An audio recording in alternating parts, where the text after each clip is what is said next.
is a beautiful evening out here in the federal capital city, and I hope it is the same at your end. That is, if you're not in their city. Tonight is a Wednesday night, and I guess you know what we do here. Yes, it's News Extra. The news bulletin that is incisive, insightful, and comes with that extra touch. Tonight, the Federal Executive Council meeting comes with a bag full of approvals from ICT, policy on aging, revitalization of the National Theatre, and more. We have all of that. Also tonight, we focus on agriculture, climate change, and related issues on agric production.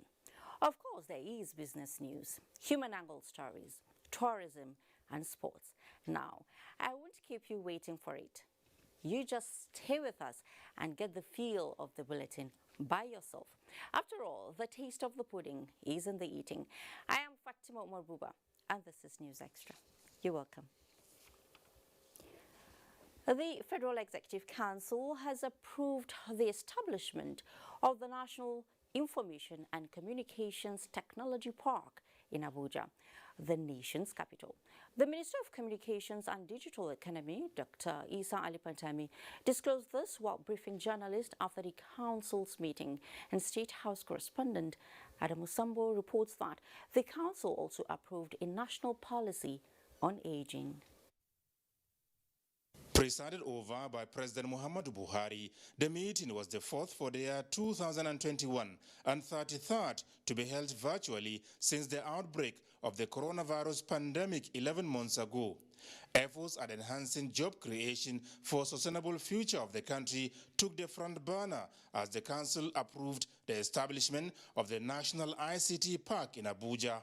First of its kind in Nigeria, the park, expected to gulp 8.9 billion naira, will be a center where technology is going to be developed and incubated.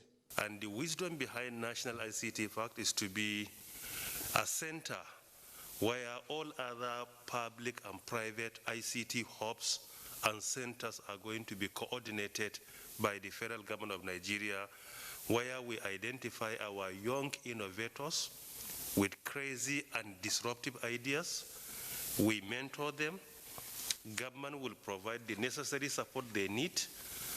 We provide the enabling environment for them to come and utilize, and if they come up with any startup, they can be supported by the federal government of Nigeria. Meanwhile, a new national policy on aging has been approved by the council members following a memo to that effect by the Minister of Humanitarian Affairs, Disaster Management and Social Development, Sadia Umar Farouk. The main objective is to have a society where older persons are guaranteed security, independence, participation, comprehensive care, self-fulfillment, and dignity. The policy covers the second spectrum of issues and opportunities for older persons in Nigeria, older women and men in urban and rural areas, older persons living with disabilities, contributing to the progress of families, communities, and the larger society. Water Resources Minister Suleiman Adamu's memo for the construction of Damaturu water supply project in Yobe State was also approved. It's in response to the critical needs of these localities within Yobe State. You know, these are areas that were affected by the Boko Haram insurgency several years ago, and therefore we need to support their water supply needs. And of course, you know, this is a very harsh Sahelian region where surface water is really difficult to come by. 8.43 billion naira is to be expended on what the Minister Suleiman Adamu called solar-based borehole project covering 3 major cities of Malamatari, Nurfakalam and Sunsuma of Yobe State. From the State House, Adamu Sambo, NTA News. In the meantime, the federal government has approved the execution of a memorandum of understanding between the Federal Ministry of Information and Culture as well as the Central Bank of Nigeria Bankers Committee for the rehabilitation and revitalization of the National Theatre, Igamu, Lagos. Also approved is the sum of the 9.04 billion naira for the completion of the digital switchover project. Information and Culture Minister Lai Mohammed announced this approvals at a media briefing after the meeting of the Federal Executive Council. Again, State House correspondent Adam Sambo has the report. Information and Culture Minister Lai Mohammed, who sought and obtained the approvals, described the one on the renovation of the National Theatre, Igamu, Lagos, as a significant landmark. In the Memorandum of Understanding to be executed between his ministry and the nation's Apex Bank, 21.8 billion naira is expected to be injected by the bank through the Bankers Committee towards the renovation and refurbishment of the theatre. A special purpose vehicle, he said, will then be created to run the facility profitably for a period of 21 years. It's going to be a turning point in the creative industry in the sense that we are going to have a brand new national theatre at completion. Will now become the #1 event center in Africa, and this is going to boost the creative industry, Nollywood, music, arts and fashion.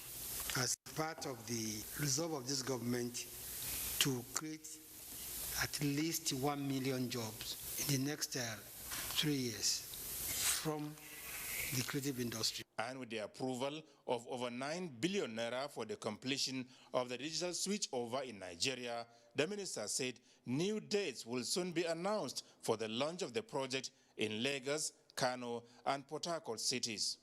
The effect of the memo of today is that the digital switchover is now real, and the economic effect of it will be the creation of hundreds of thousands of jobs in content production, channel distribution, Nollywood, and electronic appliance productions to service the over 20 million Nigerian homes. At the end of the DSO, we will have created the biggest free-to-air TV platform in Africa. A ministerial task force, Lai Mohammed explained, will be constituted in the coming days to execute the Council's resolution on the digital switchover project. It will be recalled that Nigeria missed the ITU initial deadlines of 2017 and 2020 for the national switchover from analog to digital television. From the State House, Adamu Sambu, NTA News. Less than a month of changing Nigeria's service chiefs, the Senate has called on President Muhammadu Buhari to direct the National Security Advisor, the newly nominated service chiefs, and the Inspector General of Police to reorganize Nigeria's security architecture. National Assembly correspondent Ignatius Nkwo reports. It was the second plenary of the year, but the first for legislative business. After 30 minutes of closed-door session, presidential requests for the confirmation of various appointments, including that of the new service chiefs and non-career ambassadors, were referred to the relevant committees. The senator representing the Federal Capital Territory, Philip Aduda, drew the attention of the Senate to what he described as the exclusion of the Federal Capital Territory from the list of newly nominated non-career ambassadors designate. And then we have another opportunity where the FCT is supposed to be presented, but FCT has still been omitted. We are appealing to the executive to send the nomination of a non-career ambassador nominee for the FCT in the 5th and final phase. The state of the nation's security architecture resonated on the floor and evoked divergent opinions and concerns. Deputy Leader of the Senate, Ajayi Borofis, cited the various security flashpoints and incidents across the country and called on security agencies to actively deploy drones in monitoring forest areas and asked state governors to strengthen governance, enhance inter-ethnic coexistence and conflict resolution through dialogue. A terrible issue that you can no longer travel from one part of this country to the other without thinking of how to protect yourself. We would have declared insecurity a national emergency.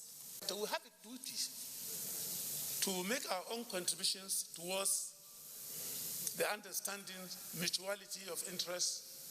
The legislators drew the attention of the executive to the urgent need to check the proliferation of firearms and to strengthen the enforcement of the laws against illegal possession of firearms. They called for the implementation of the National Livestock Transformation Plan, which they believe will contribute in preventing herders and farmers' conflicts. As we are fighting in every other part of the country where this war is raging, we must also take this war to every other part of Nigeria. That all criminal elements that are coming into this country from wherever they are must be flushed out. Because there must be extra efforts, which the presidency has started putting in. By changing the service chiefs we have been trying. We should be as exhaustive and as critical as possible when we screen the service chiefs. Senate has confirmed the nomination of Ahmed Kuru as Managing Director, Ebere Uneze and Aminu Ismail as Executive Directors of Asset Management Corporation of Nigeria, Bello Hassan and Mustafa Ibrahim as Managing Director and Executive Director of the Nigerian Deposit Insurance Corporation. From the National Assembly, Ignatius Nkwo, NTA News. The herder farmer crisis, which has spread nationwide, is a source of concern to all now. Everybody wants to see a workable solution to the problem. In Edo State, Governor Godwin Obaseki is suggesting that if herders in the state register with their host communities, there will be proper records. This is even as he wants all farmers and herders in the state to collaborate with the government and security agencies to fish out criminals terrorizing the state. The governor expressed these views when he met with community leaders, farmers and herders in Ovia Northeast and Ovia Northwest local government councils. Elizabeth Omoko has that.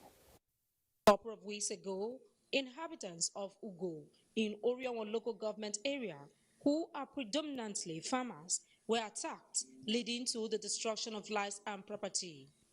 To avoid a reoccurrence, here is Governor Godwin Obaseki accompanied by heads of security agencies on a fact-finding mission to Odigi, Udo, and Ugo communities in 3 local government councils of the state.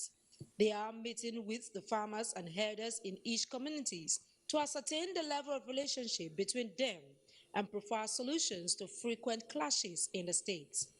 We agree for the traditional rule that we join the work together. We have our family here. We have our children here. And they go to 5 years of this out here. Government has been saying, and people have been accepting government decisions, leave the forest, profile, let us know those who are with us. Governor Obaseki is happy with the level of relationship, but frowns at the situation where people use the current security challenges being experienced to destabilize the country. You are not against the presence of anybody who wants to come and do business here. Whether they want to come and herd their cattle or they want to do other forms of business, you are not against them. You are only saying that if they have to come here and graze, they must do it legally and lawfully. So therefore, we are going to undertake an operation where we vacate anybody who is not supposed to be in the forest. Why the identity of those behind the insecurity in parts of the communities is being unraveled. One thing that Governor Godwin Obaseki believes in is that security men must brace up to their responsibilities, while those citizens must give useful information to security personnel and shun utterances capable of causing violence in our communities from Ugo. Elizabeth Omoko, NTA News. In another development, the National Drug Law Enforcement Agency, NDLEA, has seized 40 parcels of cocaine worth over 32 billion naira, with 2 suspects arrested at the Tinkan port in Lagos. The substance, weighing over 43.1 kilograms, was impounded by operatives of the agency following a tip-off. Abaladi Salami has the report. Every other vessels berthing at the Tinkan port to dislodge cargoes after thorough search by all relevant security agencies. MV Spa Scorpion, the consignment housing the illicit drugs, arrived from Brazil and placed under 2 days surveillance by officers of the NDLEA Tinkan Command following intelligence over the contents on the vessel. After the search, NDLEA discovered 40 compressed parcels of cocaine and arrested 2 clearing agents, while the vessel was impounded for further investigation.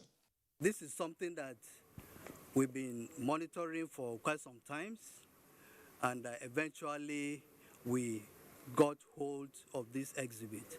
And the total street value of what we have here is about 32 billion naira.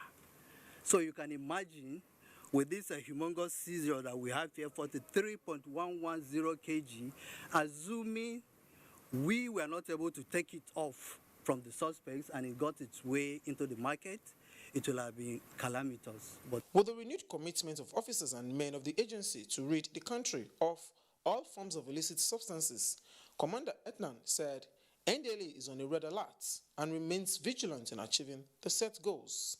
The body language of the new chairman of the agency, he added, is zero tolerance to drug abuse or trafficking, coupled with dedication to work and discipline. In Lagos, Abolade Salami, NTA News. Keep up the good work, NDLEA. As we all know, it is typical of Nigerians to express emotions of joy, love, and of course, sorrow through songs. With the inauguration of the Kano-Maradi rail line project, the pulse of other people is indeed excitingly shown through songs. In this special report, Oina Kalu Oka tells us about the feelings and impact of the project to Nigerians. With his small musical instrument clutched in his hands, the well-known traditional singer in Kwarintama village sends strong message. We are happy that rail line has come and jobs will be created, he says. As the sound of his music vibrates, the locals rush in from different communities to witness the historic occasion. The coming into reality of the Kano-Maradi rail line, after being conceived for more than 30 years, they say is an interesting time in Nigeria's infrastructural expansion history. So we are very happy with the development. To inculcate the feeling of ownership by the local communities because of the agricultural developments that will be done along the corridor. The 284-kilometer standard gauge rail line will connect Kano, Jigawa, Kano-Maradi in Niger Republic with a branch line of 94 kilometers connecting Dutse, the capital of Jigawa State, to Kano. This is the ways we need to develop our nation. This route is a very important route. This is a very good achievement from the president. With 15 stations along the corridor, the project will pass through Dambata, Kazore, Daura, Mashi, Katsina and Jibia, covering an estimated 80 million Nigerians across 10 states. It's for the whole nation. It is an integral part of the dream, economic dream we have had for a long time. The benefit of just going 20 kilometers inside Niger, the volume of traffic that will go on rail, inward and outward. With huge trading activities along the corridor, the single-track rail line is expected to make significant positive contribution to the growth and development of Nigeria and neighboring countries. The Kano-Maradi project, which has brought a lot of excitement to the people, will be of economic importance to Nigeria. Initial start off, it is expected to move about 3,000 tons of freight daily and about 9,000 passengers. Well, this is expected to increase as the rail line is further connected. The $1.9 billion project is projected to reach substantial completion stage in 2023. With the commencement for the construction of the Kano-Maradi rail line, the voice of the people is the same with the song of the traditional singer, Malam Abubakar, that federal government efforts at reviving the rail line in Nigeria is legendary, with 4 projects already completed. Oyinaya Kalu Oka, NTA News. Thank you, Ainaya. Meanwhile, the African Railway Consortium, AFRECO, says Nigeria needs more transnational railway lines to expand its influence on the African economy. Chief Executive Officer of AFRECO, Olawale Rashid, who made this assertion, hailed the Kano-Maradi rail project and called for the initiation of the Maiduguri-Jamaina rail line, launching of the ECOWAS Trans-West African Railway railway from Lagos to Abidjan and the line from Cross River to Cameroon. He said these projects will expand Nigeria's reach and influence as the biggest economy in Africa within the context of the African Continental Free Trade Area.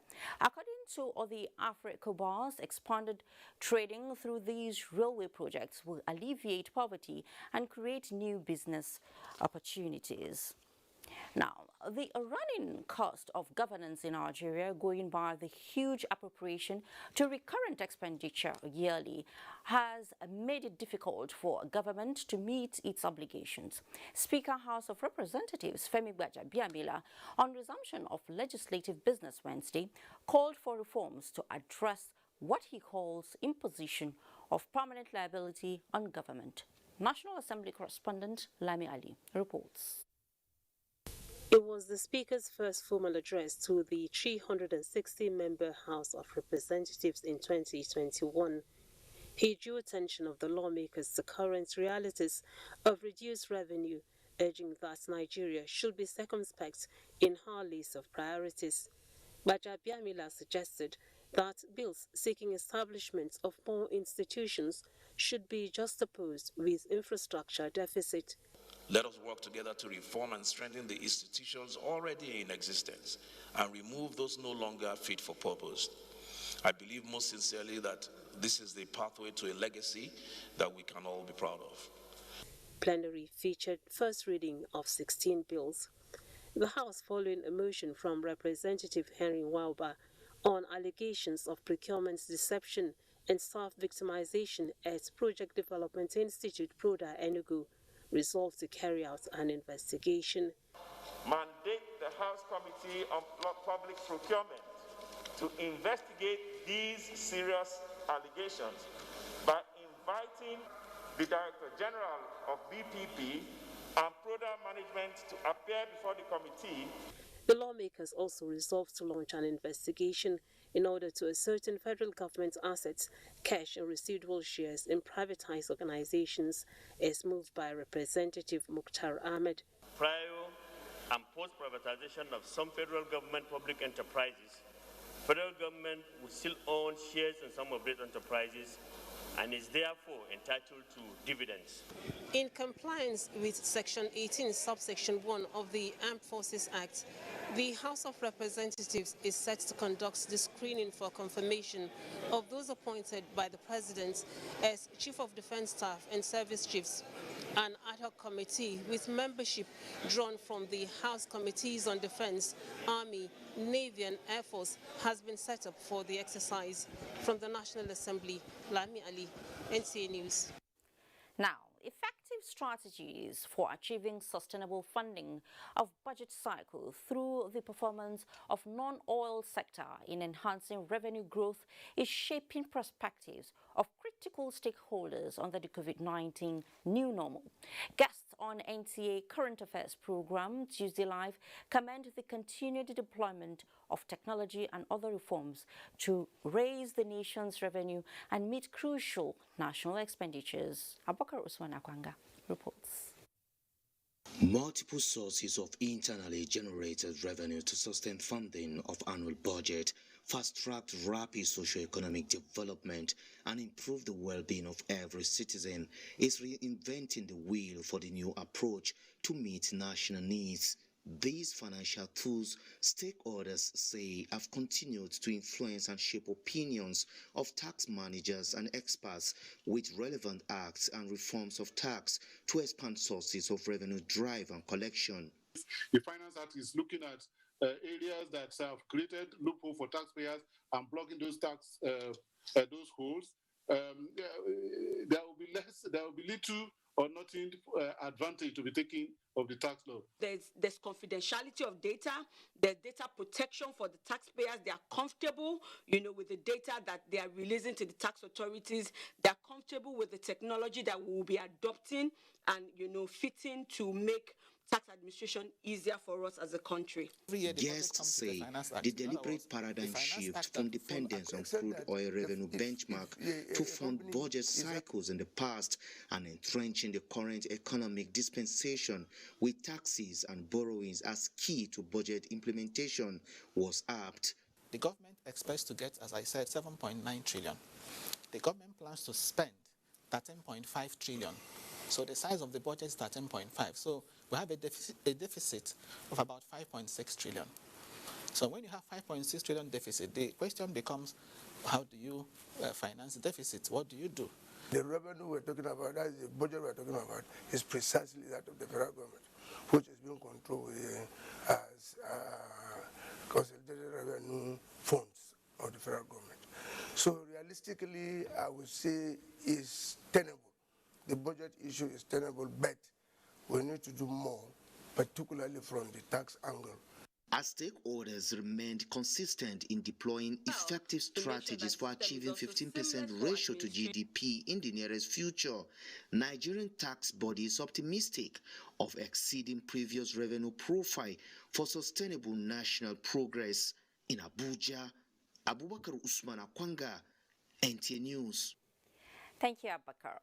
Now, wake-up call bell rings on early preparation for the rains as dry season farming continues to create jobs in Kano State. This and more when News Extra returns. Stay with us.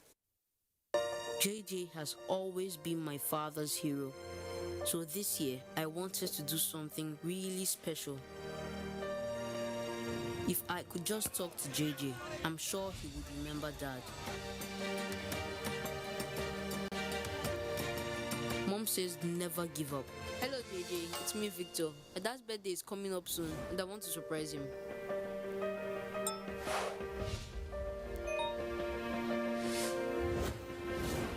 And she was right. I have been looking for you everywhere. Please help me.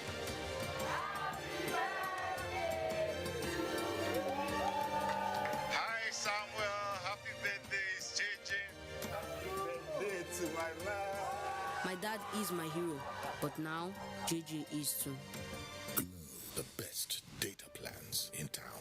Find your first. Dial *777#. Glow. Lẹ́yìn tí mo ti jáde ní ilé ìwé yunifásítì, èmi ò ríṣẹ́ ṣe o.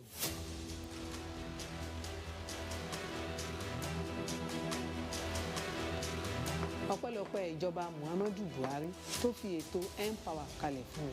On January 23rd, 2019, Nigerian President Muhammadu Buhari signed into law the Discrimination Against Persons with Disabilities Provision Act. When watara otu atụmatụ gọọmenti uche metụta ụlọọrụ otu uwe ndụ. Ina mika godiya ta musamman ga mai girma shugaban kasa Alhaji Muhammadu Buhari. Lọ́wọ́lọ́wọ́ báyìí, oníṣòwò ńlá ni mí. As a person with disability, as a youth, as a woman, the fact remains that we cannot live our lives independent of government policies. Get involved. Get involved. Get involved by registering to join APC. I am Governor Abelo of Kogi State, Chairman, Youth, Women and People Living with Disabilities Mobilization and Sensitization Committee of the APC Membership Registration and Revalidation Exercise 2021, and I approve this message. For you to tanda for this world, you got to know what's up. Sabi waiting day ground, then start to do your run. Get ginger to sabi every. Because when you fit see the different side of the world, anything they possible. BBC News for Pidgin. Make your life better. Airtel is saying thank you to all loyal customers in the Airtel Thanks Cash Token Rewards. Each subscriber stands a chance to win up to 100 million naira every week. To opt in, dial *479# and follow the prompts. To qualify, simply recharge your Airtel number.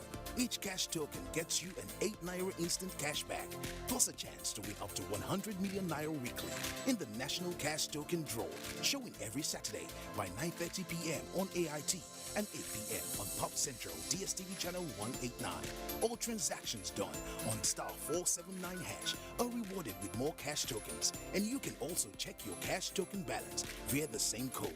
Only loyal customers of the smartphone network are entitled to the Airtel Cash Token Reward. For more information, simply dial *479# or visit www.airtelthanks.ng.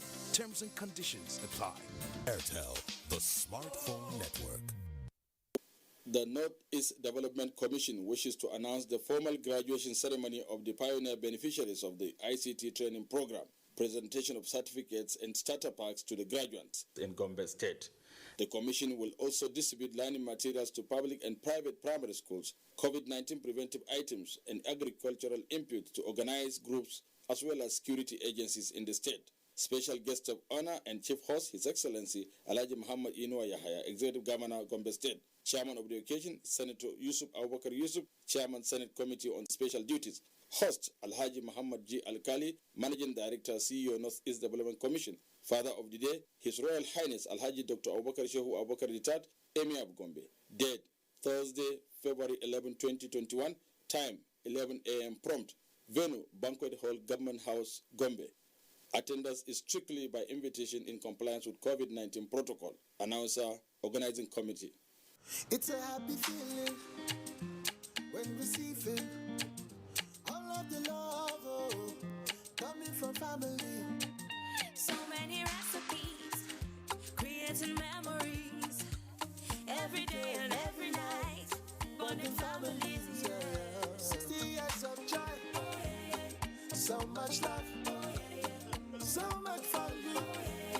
Quality, golden penny is you, golden penny is me. Golden penny is at the heart of the family. Golden penny is you, golden penny is me. Golden penny is at the heart of the family. Golden penny is you, golden penny is me. Golden penny is at the heart of the family. you obey the crown on top. The Minister of Youth and Sports Development, Sunday Dare, heartily announces the conferment of the President's NYSC Honors Award on 110 outstanding ExCom members of 2018 and 2019 sets by the President, Federal Republic of Nigeria, His Excellency Muhammadu Buhari, GCFR, on Thursday, 11th February 2021 at the Presidential Villa Banquet Hall, Abuja, by 12 noon. Awardees are expected to be seated by 9 a.m. as the ceremony shall be conducted virtually. Signed, Management.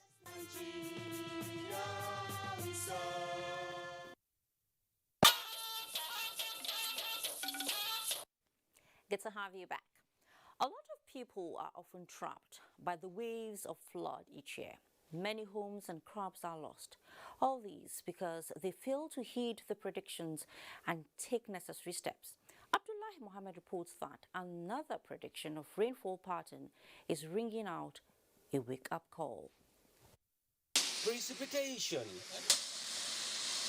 a natural phenomenon relied upon to breed an array of lifeline for man and the bodies of waters that serves in many ways. Wonderful substance, you may say, with a flip side that could turn out to be cruel to mankind when it's excessive. This phenomenon is heightened by what the climate scientists today call global warming. The immediate past rainy season was a bank and embankment breaker. Like a thief in the middle of the night, it crept into homes, sacking communities. What it left behind and the trails it meanders was tears and sorrow. Many residents of Abuja may not have forgotten in a hurry the incident that happened here at Galadimawa. Ezekiel was on the spot when it all played out. So they said there was a particular vehicle that lost control and Yes. Another rainy season is about to set in, and the Nigerian Meteorological Agency has put in the public domain prediction of what to expect. There certainly will be flooding. People that are planning these floods all over the country should take it seriously, should go through the data, should also download the app. Now that the behavior of the climate is accurately predicted and the result of the research is put in the public domain, Ezekiel is hoping that Nigerians will take advantage of these data and stay safe. In Abuja, Abdullahi Mohammed, NTA News. sure we should take advantage of the data. Several United Nations coordinated international conventions are hinged on protecting, preserving, and perpetuating nature and biodiversity for continued human survival.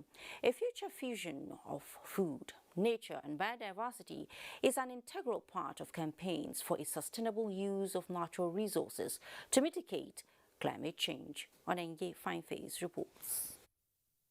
This action comes with dire consequence on the environment.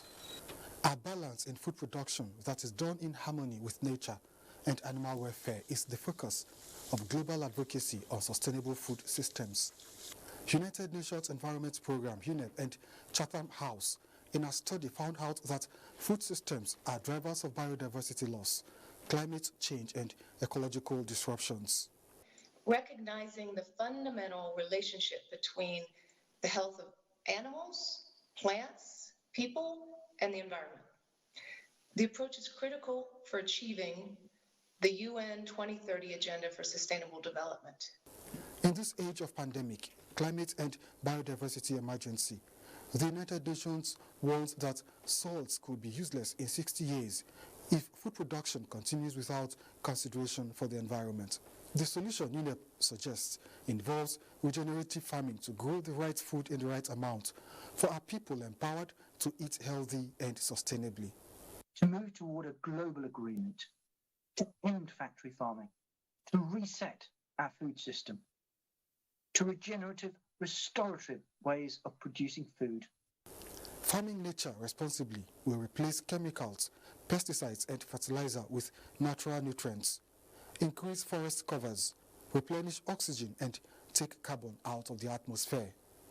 Onengiye Fineface, NTA News. With the rainy season around the corner, there is usually a growing apprehension among communities situated along riverbanks in Lagos State. But residents of Bariga, a densely populated area, can now breathe a sigh of relief due to the intervention of the federal government. Michael Olale reports.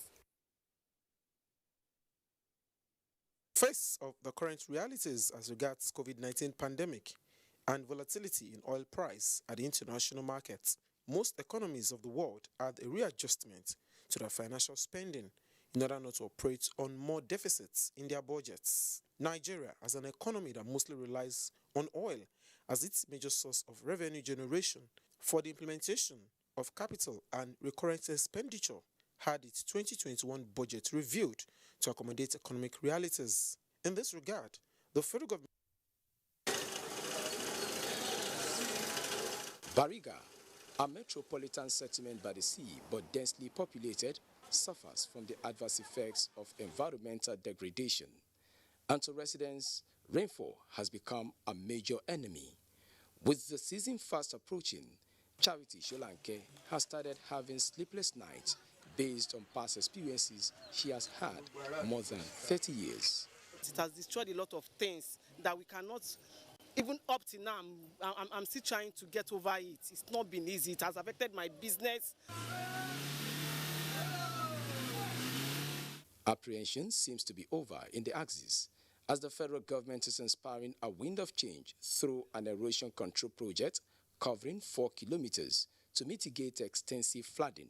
The project is about 9 months, but of course, we all know that in a few months' time, the rains will be here. So at the inception of the rain, we intend to have all drainage systems in place. Then, before the rain intensifies, the road work should have been completed too. The ambience across the 7 communities under Bariga local government is that of excitement that, regardless of the intensity of the rains this season, their homes will be safe from the flood. This is a very, very appreciated intervention from the federal government to this community.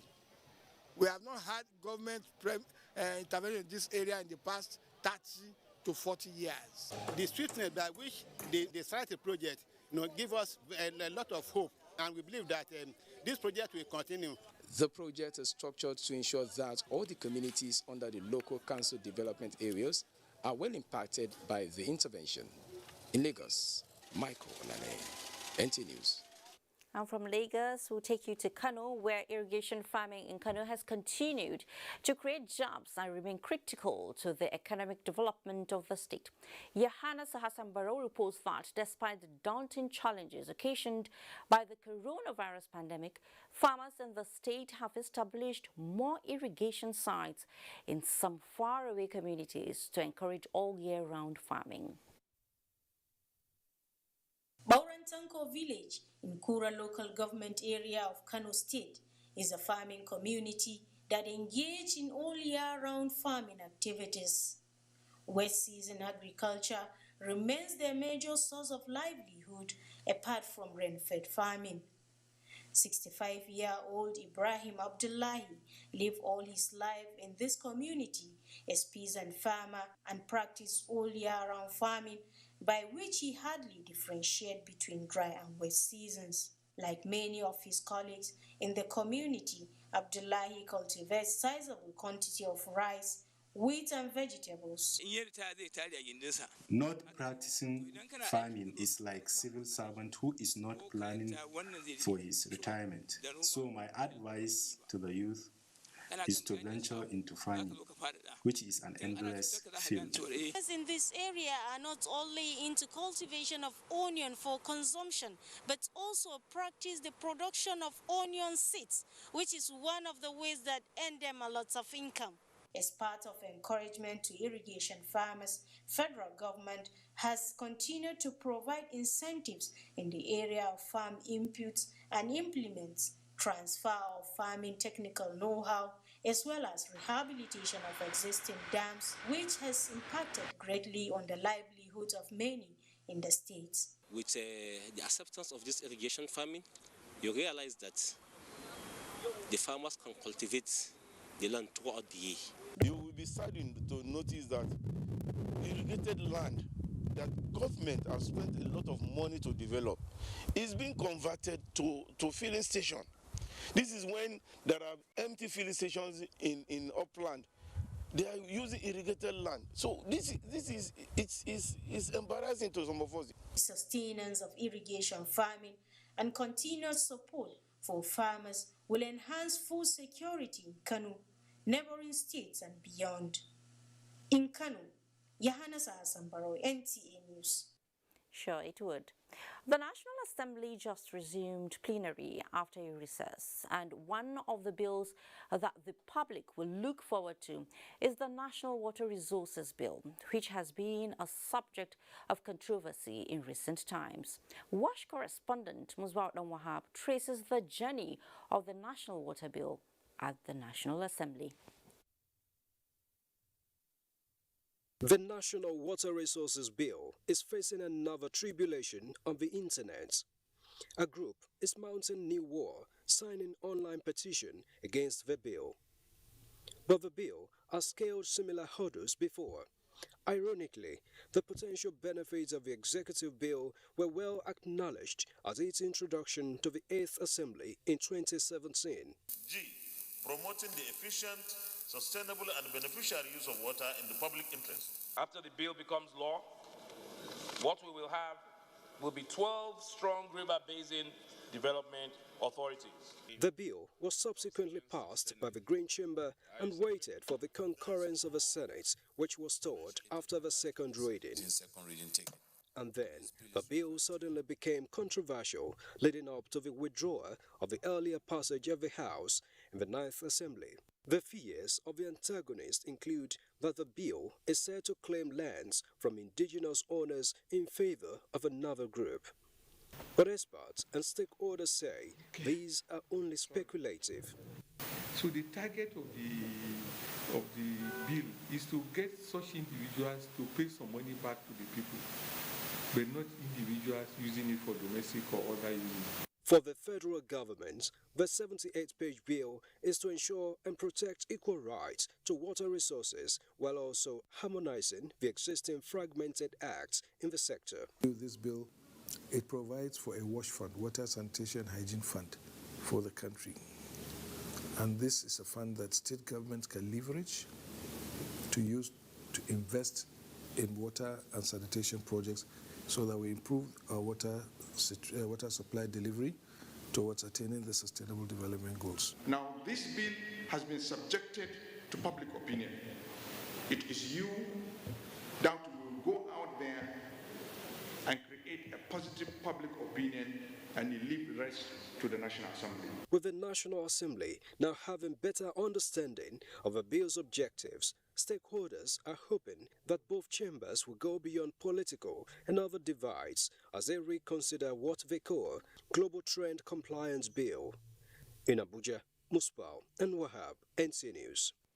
Not so long ago, onions were hot cake and prices skyrocketed, making a lot of onion dealers instant millionaires. Well, those days are gone for now, but onion production is still a gold mine. With the provision of improved seedlings and modern technology to farmers in Nigeria. In this report, Sheikh Mohammed Detti takes a look at prospects and challenges of onions production in Sokoto. Nigeria is the sixth major producer of onions in the world, second in Africa and the first in West Africa. In Nigeria, Sokoto State is the highest onions producing state with about 230,000 metric tons per season. The farmers export onions to countries like Niger, Ghana, Burkina Faso, Cote d'Ivoire, and Togo, among others. Onions are produced 2, 3, or 4 times in a year. And for each season, a lot of people are engaged and they earn a living from this work. This ranges from the daily workers who plant the seedlings to those who work at watering and tending the plants to the harvest period when the produce are moved to the market for sale. We are producing about 230 metric tons per season, not annually, per season. We will produce 3 times in a year. And these 3 times in a year will definitely impact the market, which will not allow onion to go to that astronomical cost that it's got to last season. Across various local governments, onion farmers are cultivating thousands of hectares and producing hundreds of metric tons of onions per season. In one local government, where the State College of Agriculture is located, students of the college are engaged as extension workers. Onions production, however, has its challenges as the produce is perishable, and therefore the farmers face post-harvest losses due to poor storage facilities, fluctuating market prices, lack of improved seedlings, and value addition.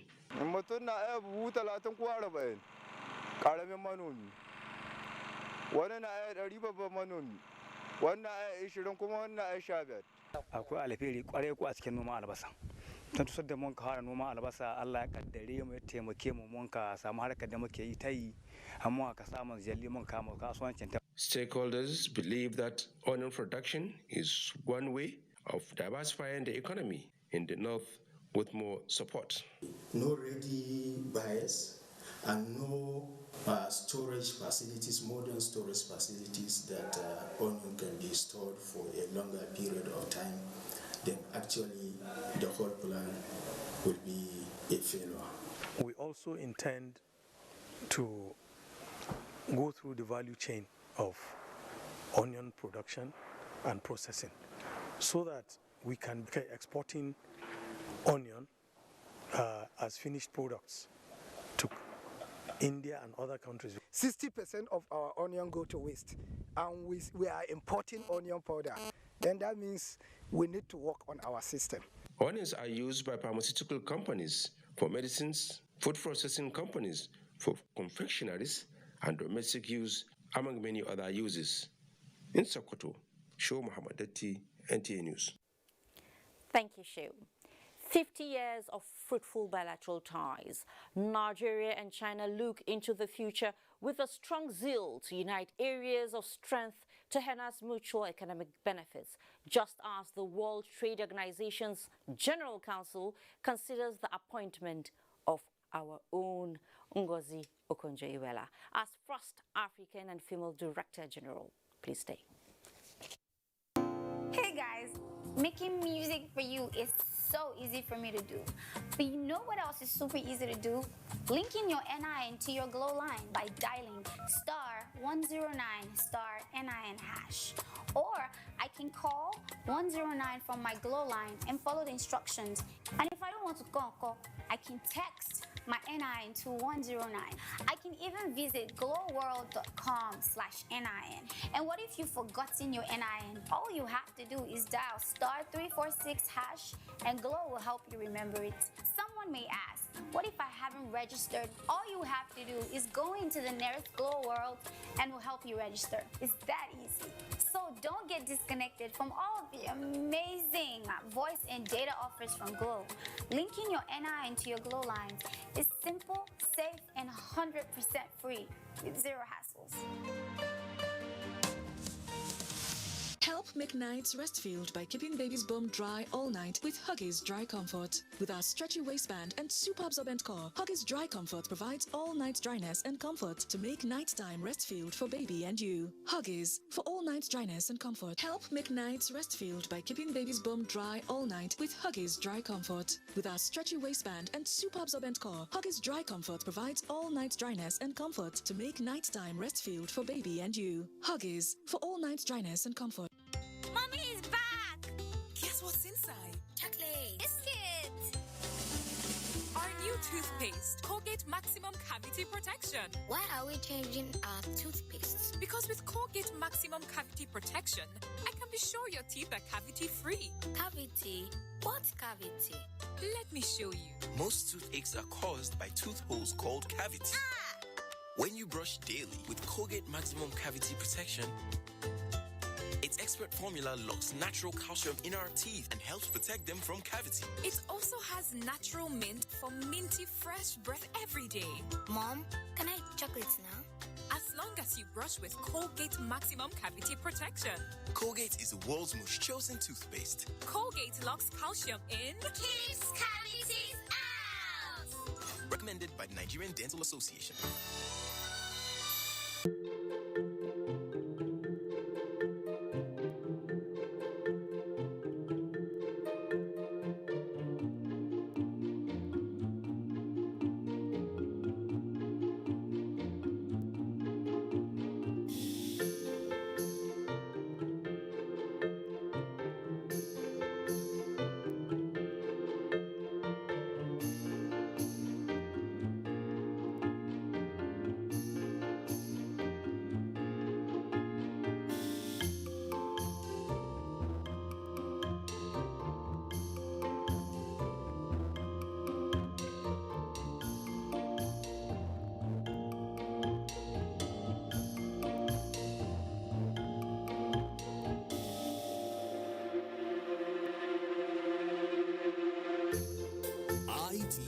Developing the nation's human resource.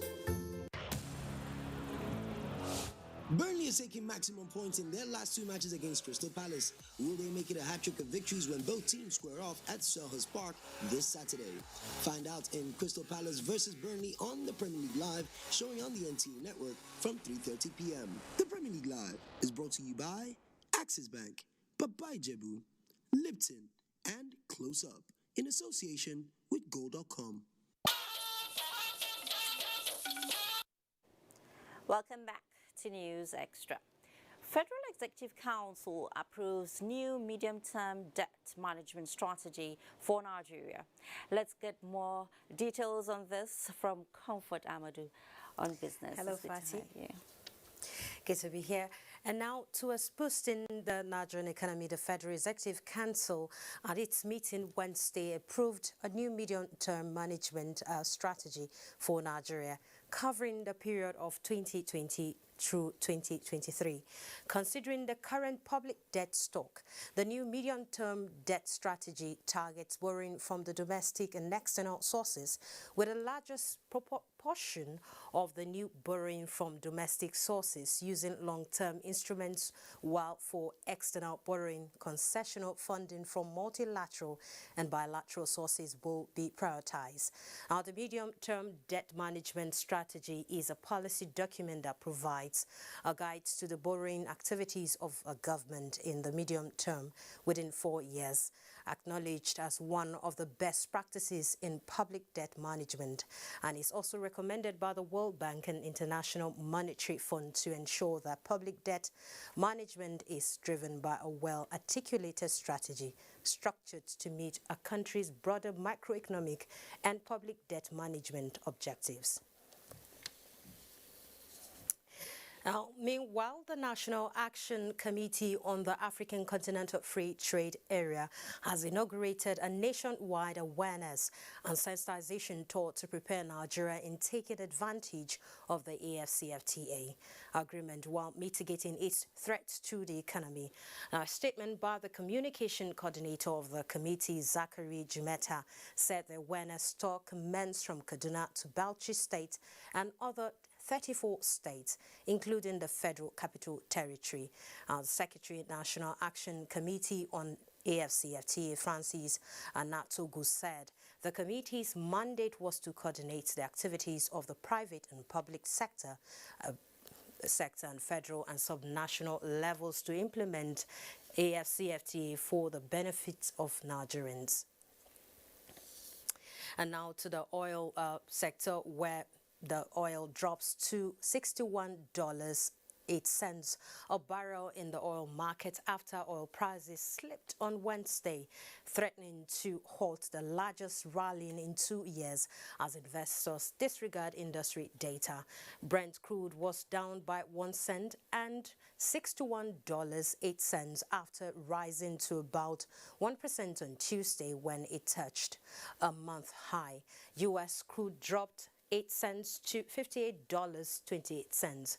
And in the meantime, U.S. Energy Information Administration expect production in the United States to rise in the second half of 2021 and in 2022, although it reversed down its estimated output surge for the entire year. We turn our attention to the capital market, where Nigerian equities market, where the activities continued on a bearish note. At the end of trading on Wednesday, the all-share index dropped by 1.96% to close the trading session at 40,696.01 basis points, and 366.8 million shares valued at 5,482 billion naira exchanged hands in 5,718 deals. Market capitalization stood at 21.2 trillion naira. Now, we'll continue to bring you updates on these and more development from the world of business, but now News Extra continues with Fatima. Oh, thank you so much, Comfort, for that. Now, Nigeria and China can achieve greater bilateral relations if the gains of mutual economic benefits between the two countries can rub off on their democratic and political development. International relations experts believe that though the last 50 years have seen both countries come closer, the future of their relations will be brighter if they play to each other's strength. Kelvin Ihunwai reports. 1971 was the year Nigeria and China established bilateral relations. Since then, Nigeria has not only become one of China's biggest trade partners in Africa, it has evolved as the window through which China views the potential of the continent. As China has evolved to become an economic powerhouse, the nature of our relationship has changed, not just the relationship with Nigeria, but China's relationship with the whole world. A large number of Nigerian business people now go to China to trade and buy things.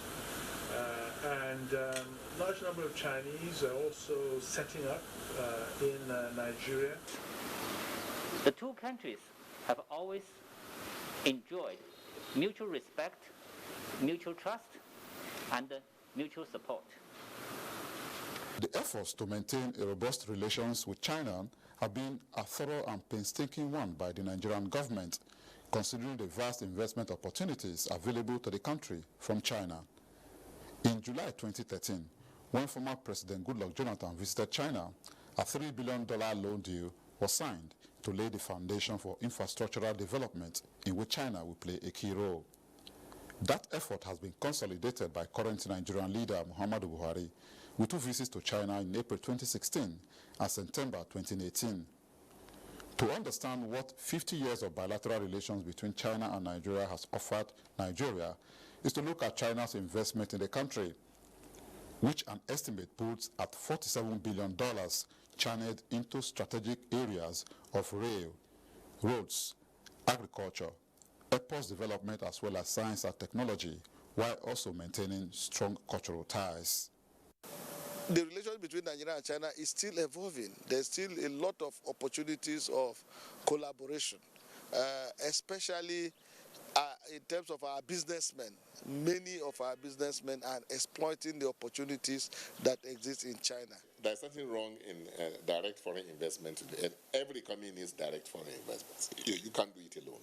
You need to take advantage of others, resources to develop your own resources, because no country is an island. I welcome China. We'll always welcome China, but not on the terms that we have today. Despite the huge trade volume and investment in Nigeria from the Chinese government and corporations, analysts want both countries to work more deliberately in mutually developing political and democratic institutions, an area they say China has been somehow passive. In Abuja, Kelvin Ewonwaye, NTA News. The World Trade Organization's General Council is set to consider the appointment of the next Director General. Adebola Brooksland Sunday reports that experts from various countries have expressed full confidence in the trade body's first African and female Director General, Ngozi Okonjo-Iweala. Ngozi Okonjo-Iweala became the sole candidate for the job after the second candidate, Yoo Myung-hee of Korea, backed down from the contest. The General Council has slated a special meeting for 15th February for the consideration of the next head of the organization. Experts believe that a fair and favorable trade environment will be built under her leadership. I think Ngozi, who I know very well from various relationships in the past, will be a very good leader. For Professor Xiao Geng at Peking University's HSBC Business School, the position of President Joe Biden's administration might lead to the U.S. returning to multilateralism. China is expecting that WTO to play an important role in the future, but the crucial is really the U.S. And I think now we see the signal that the U.S. also want to create, a good global environment for trade. Dean Center for International Business Ethics at the University of International Business and Economics, Liu Bocheng, treating the WTO as a battleground will hurt its credibility. And there has to be a consensus that the trade war will hurt everybody, and not only between China and the United States, but also the rest of the world. The United States has expressed strong support for Dr. Okonjo-Iweala, citing her experience at the World Bank and leading Nigeria's finance ministry. Adebola Brooksland Sunday, NTA News. Oh, we wish her all the best. At a time when the world has assumed the status of a global village, following advancement in communications technology, there are concerns in some quarters about what has become of the postal service space in Nigeria, with letter writing, which was hitherto the main form of communication, going extinct. Ogochukwu Ona examines the state of facilities at the Nigerian Postal Service and its institute located in Benin as it sets to re-engineer for survival once again. It is the 21st century, and individuals can now constrict the entire globe to a minute space and in real time, more effectively and efficiently at a mere click on a button. Before this time, there was heavy dependence and absolute confidence in the public postal system, but now this is the new thinking. A lot of people stop using the post office because it's easier to send emails and send WhatsApp messages and all that. But I think for those of us that grew up with our parents sending us to the post office to go and bring packages, we'll still remember how to use them. We are talking about time here. is so poor, and people are no more patronizing it. And I feel because of the delay factor. You just use my email or just text message or internet or WhatsApp. Kingsley Mamimoa's position is what most Nigerians are expressing about postal services and what has become of the facility in recent times. The Postmaster General of the Federation, Dr. Ismail Adewusi, during a facility tour of the Nigerian Postal Institute in Ego, Benin City, which has some of its structures either badly damaged, uncompleted or dilapidated, acknowledges this fact but says history is to be rewritten. The advent of e-commerce has come to replace letter writing. People are no longer writing letters, obviously because of the times. You now have a lot of other opportunities for instant result, rather than waiting to post letters. Not only in Nigeria, all over the world. So what we are trying to do is to recreate a vision that will make NIPOS be able to operate in so many other areas outside the conventional service. The e-commerce I mentioned is just one. We are also commercializing our activities and operation to give more effective and efficient services, quality service. This promise is coming just as the Edo State government says it is considering collaborating with NIPOST to produce commemorative stamp ahead of the 30th anniversary of the creation of the state, scheduled for August this year. If some of the facilities are used to accommodate athletes in the upcoming National Sports Festival and a partnership deal is sealed with the state government, in addition to the efforts of the federal government, it will help the postal service transform, innovate, and deliver more services to the people. In Benin, Ogochkuka Ona, NTA News. Innovation is something Nigerians are well known for. The problem has always been the needed support to develop such ideas and inventions. If you doubt me, just watch any of the yearly NTA Children's Expo. But good enough, the Akwa Ibom State government is developing a roadmap for a robust partnership with indigenous innovators in line with the federal government's renewable energy program. Already, the State Ministry of Science and Technology is meeting with local inventors to draw plans on achieving technological advancement for global competitiveness. Clement Barikui reports. Countries of the world in the past 1 decade have drastically shifted attention to the use of technological innovations in all sectors of the economy. Nigeria is not left behind as both federal and state governments are deploying these technologies to their day-to-day businesses. Such could not have been possible without private indigenous inventors, and this explains why the Akwa Ibom State government has opened its doors for partnership with them. Those inventors can produce job creation, and with that, it will reduce unemployment if they are assisted. Among key areas of interest that inventors wish to collaborate with the state government include renewable energy, e-learning, and digital fabrication. How do we be able to harness available natural resources to cushion in the gap that in electricity? I am hoping that the state government would come in and make available e-learning to students. That way, it will up their digital skills and awareness and learning and make them more competitive in the world. So we are looking at being able to create a kind of hub that we can mass produce those machines in Akwa Ibom, and we know very well that it will add value to Akwa Ibom people. The innovators agreed that Nigeria has all it takes to be technologically independent once the right environment is created and government at all levels give the necessary backing to indigenous inventors. In Uyo, Clement Barikui, NTA News.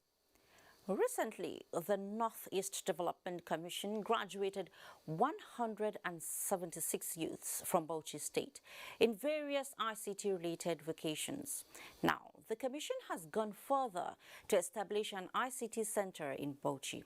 Mahmoud Ibn Mohammed reports that that's not all. It has also provided a 2-story building of 6 classrooms, motorized borehole, and 174 sets of school chairs in Das LEA Primary School. Mahmoud, let's see all these ourselves. As the technology that facilitates the processing, transfer and exchange of information and communication services, the ICT has become a catchword with different interpretations and viewpoints even amongst experts, thereby taking a center stage as Nigeria joins other nations in migrating to digital economy. As the body responsible for coordinating all interventions and recovery efforts in the Northeast, the Northeast Development Commission is leveraging on information and communication technology towards actualizing the federal government's economic recovery plan, thereby providing jobs to multitudes of youths in the Northeast. Commission has already established its Development Commission Education Endowment Fund for the purpose of building the human capital of member states in the region and has set aside 6 billion naira to operationalize the fund. Northeast Development Commission has, within the spans of its own time, has actually dovetailed its activities with the governments of Northeast. I'm calling on all the graduates of the Northeast Development Commission ICT Center to partner with our young men that we have already provided spaces. Where the spaces are not enough, as per your call, we are going to give more. In order to build capacity and give them startup capital, the government of Bauchi is giving them 50,000 naira each. These beneficiaries are now potentials in the nation's ICT sector. I was conversant with computer, but I had no knowledge of graphic design.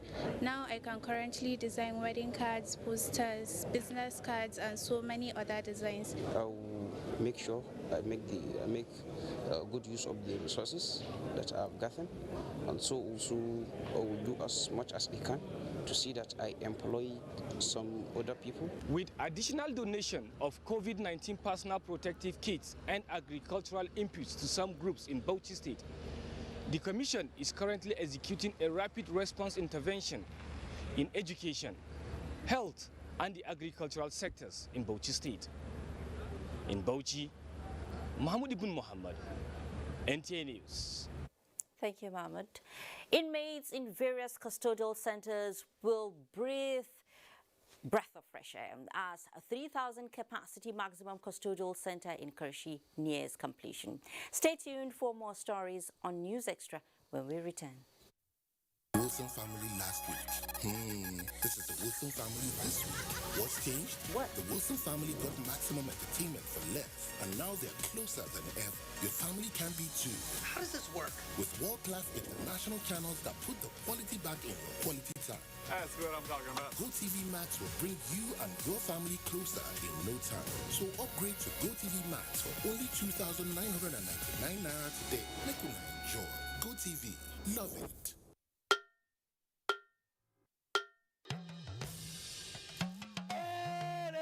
I bring you wonderful news. The village headmaster is coming back to your screen. Mo wire abi mi o wire. Teacher yo, a fẹ́ lọ wá nǹkan jẹ. Teacher yo, a fẹ́ lọ wá nǹkan jẹ. Ọmọ onírẹsì ti dé. Ajebo na better school for last gidi. Not be all this on a rugged school for Ijabi. I don't know for you. Second, it's called Oja Village. Kadesi. We no happy at all. And I know that even you too, you are getting a lot of orders too. Hey, we are trying, Shao. Sweep her leg out. She was standing there. Sweep it. I love you so much. And how did I give you the impression that I was interested in that position? 50-year anniversary. You mean anniversary? I mean, I talk with that now. Not for me. You want me to die? Not for me because of Pamio.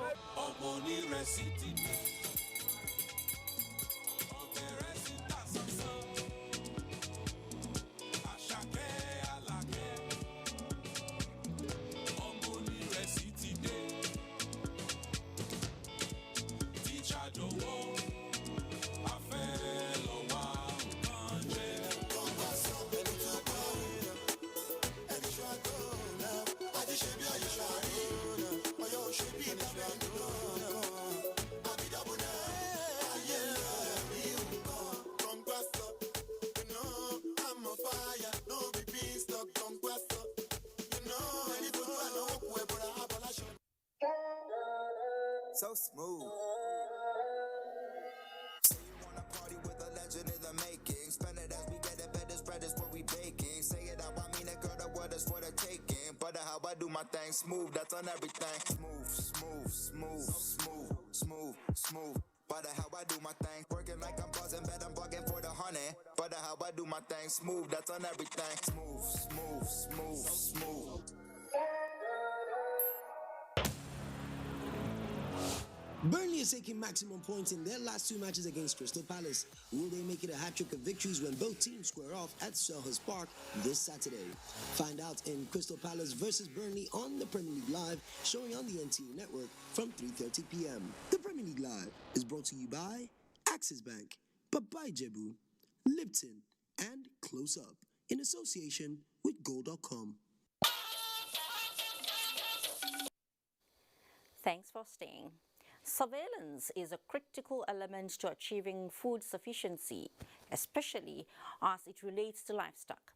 In view of this, the Food and Agriculture Organization has reached out to the National Veterinary Research Institute, VOM, Plateau State, with facilities to enhance the institute's capacity at disease surveillance. Adeyagbagyang was at the presentation. The National Veterinary Research Institute has over the years been central to the production of vaccines to help combat emerging livestock diseases in Nigeria and the West African sub-region. And in line with the 6-point mandate of the institute, it has provided surveillance and diagnosis of animal diseases. To further strengthen this role, the Food and Agriculture Organization, FAO, donated some items which include chemical reagent for DNA extraction diagnosis, personal protective and biosecurity equipment, and hand sanitizers. The facilities are to further enhance disease surveillance by the institution. Detergents and other cleaning materials that are needed also to ensure biosafety measures within the premises, and also in line with the new pandemic for COVID-19, to ensure that NVRI facilities are safe for staff to work. This reagent will help in supporting their capacity to fulfill this mandate. The NVRI applauded the laudable contributions of the United Nations in actualizing its mandate as a research institute. This present support is for COVID-19 and avian influenza, which will further help us to undertake our laboratory work and diagnosis faster. So we are delighted that the FAO has continued to support this institute. NVRI, which is the Regional Center for Diagnosis and Confirmation of Highly Pathogenic Avian Influenza in West Africa, partners the United Nations Food and Agriculture Organization in the areas of national food security, livestock research and development in Nigeria. In Jos, Indenyan and Abagyang, NTA News.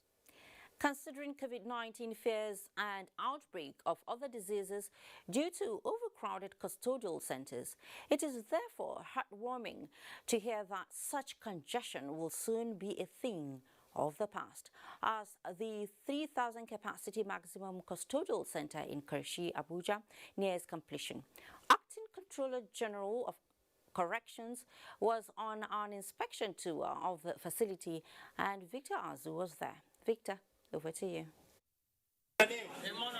For so long, overcrowding in Nigeria's custodial centers has been a major sore spot in the country's criminal justice system, prompting efforts by the federal government to address the challenge.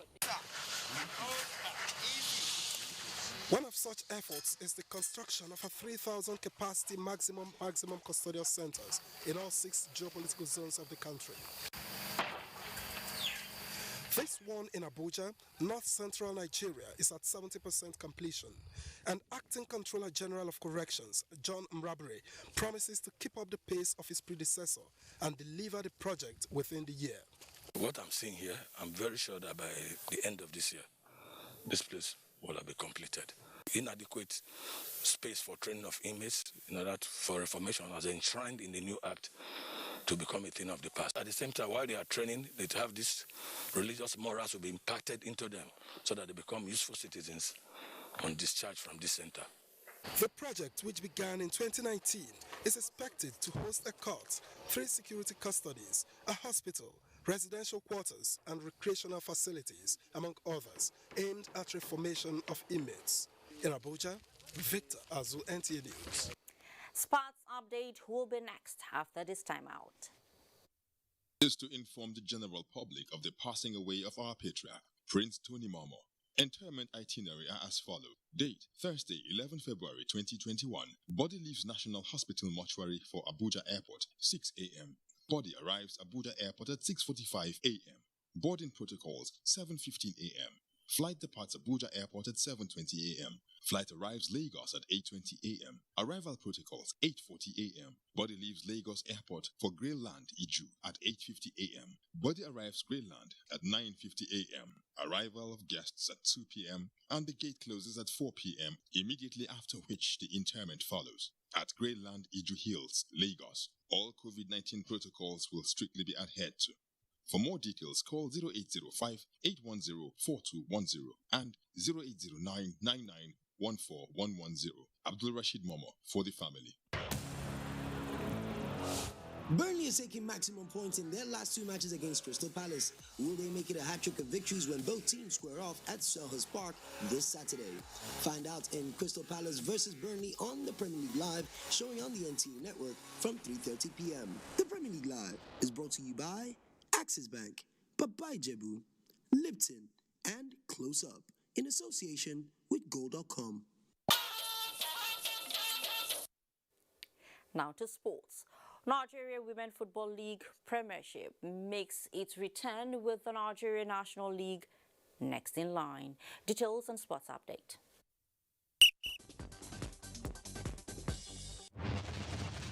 Many thanks for joining us on Sports Update. I am Badi Adeleye. Let's begin with football.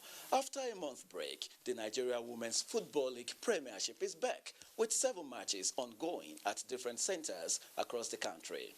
In Lokoja, Confluence Queens host FC Robo Queens. Edo Queens are at home to Nasarawa Amazons, with Pelican Stars and Royal Queens FC trading tackles.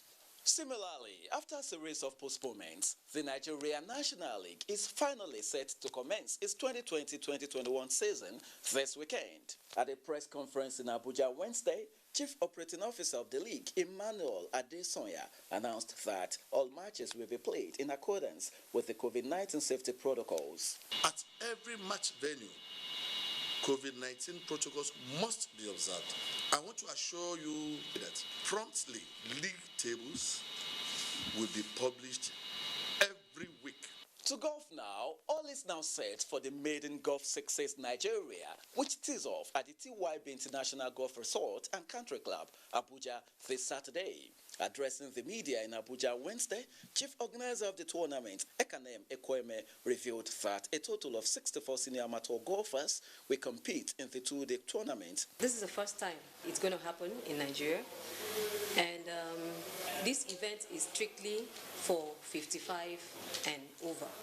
And finally to tennis, world number 1 Novak Djokovic's bid for a 3rd consecutive Australian Open crown faced his first major test as it took the Serb 3 hours 30 minutes to overcome American Frances Tiafoe. Home favourite Nick Kyrgios also won in 5 sets, with Stan Wawrinka stunned. In the women's draw, the quartet of 7-time champion Serena Williams, 2019 champion Naomi Osaka, 2018 finalist Simona Halep, and 2020 finalist Gabrielle Muguruza have all advanced to the 3rd round. And that wraps it up on Sports Update. I am Badi Adeleye. In the meantime, the football community in Nigeria continues to mourn the demise of the late former Green Eagles defender Isa Elu, who passed away in Lagos on Tuesday. Gift Judge tells us about the life and times of the Dean of Defense. Born on 28 December 1967, the late Isa Elu was a former Nigerian professional football player who played as a left back for the national team. He had an illustrious career playing for some Nigerian club sides like Shooting Stars of Ibadan, Abiola Babes, where he won 2 FA Cups in 1986 and 1987, and Julius Berger and Gateway. He's a great right fullback, a great defender in his days. The only player that I can compare to Isa Elu was David Adjele and John Benson in those days. He's a very humble and gentle coach. So we are going to miss him for a very, very long time because he's one of those defenders that started doing overlapping runs. It's sad news that we lost Isa Elu, the Dean of Defense, great national team player, did great things in the colours of Nigeria. The late Isa Elu played for the Flying Eagles at the World Youth Championship in Mexico in 1983, alongside Samson Siasia, Tajuddin Disu, Taila Okorowanta, Humphrey Edebo, amongst others. He won 40 caps for the national team, scoring 1 goal. He was the left back between 1983 and 1988 and was part of the Green Eagles team for the 1984 and 1988 African Cup of Nations. He was on the right full back and also on the left full back. I think that is one man I can also describe as a very gentleman to the core and very humble. The death of Isa Elu came as a rude shock. But our consolation is that while he was alive, he did what he knew how to do best. The Minister of Youth and Sports Development, Sunday Dare, also paid glowing tributes to the late former Super Eagles defender, describing him as patriotic and disciplined. The late Isa Elu died at the age of 54. In Lagos, Gift George, NTA Sports. Well, we'll continue to mourn and pray for the Dean of Defense. And on that note, we conclude News Extra for tonight. Thank you so much for being a part of it. Please stay safe. I am Fatima Marbuba.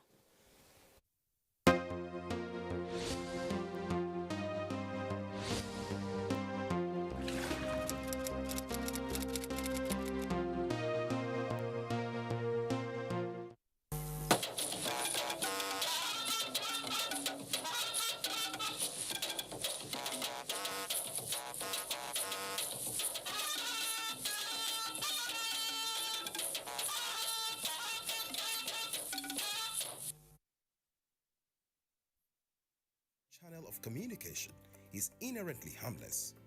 It becomes harmful and damaging when used without discretion and thoughtfulness. Bad social media users spread rumors and fake news without verification. But good social media users stop, reflect, and verify information before sharing it. Be a good social media user. Stop the spread of fake news. Verify the authenticity of your source and use social media responsibly for a better Nigeria. This message is brought to you by the Nigerian Television Authority, NTA, in collaboration with the National Orientation Agency. You can follow us on all our social media platforms: Facebook at NTA Network News, Instagram at NTA Network, Twitter at NTA News Now, YouTube at NTA News Online, or visit www.nta.ng. For live streaming, visit www.nta.ng/live. Now, you can stay updated on the go, be it on your TV, iPhone, laptop, or iPad, or download the NTA mobile application from your Play Store or App Store. NTA, you can beat the rich. Social media is like a big notice board in the marketplace. What you put on it, everybody will see. One major definition of integrity is that you should do the right thing even if nobody is looking at you. At what point do we as a people stand still and say, no, we no longer want money to become that thing that determines who we choose as leaders? We are 50% of the population, and I really feel that it would make a lot of difference, a big boost to our development if there were more women participation.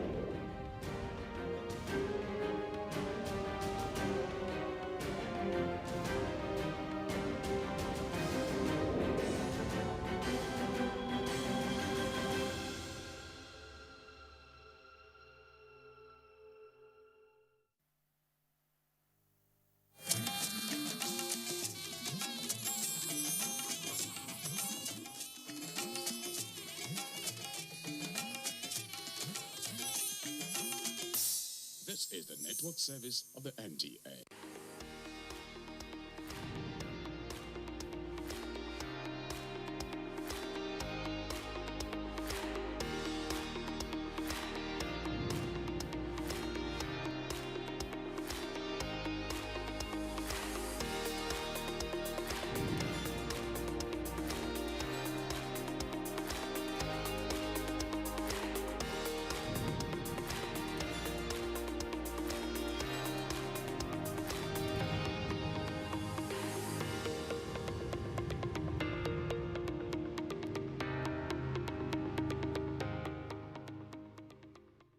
Nigeria is a country that is blessed in human and natural resources.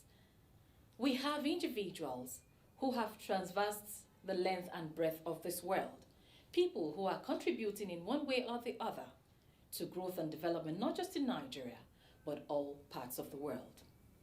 Now, this nation, being beautiful as it is one that is blessed with vast and expansive waterways. These waterways do not just transport human beings alone, they transport goods and services. But I'm sure we can do better, or how well are we faring with our waterways?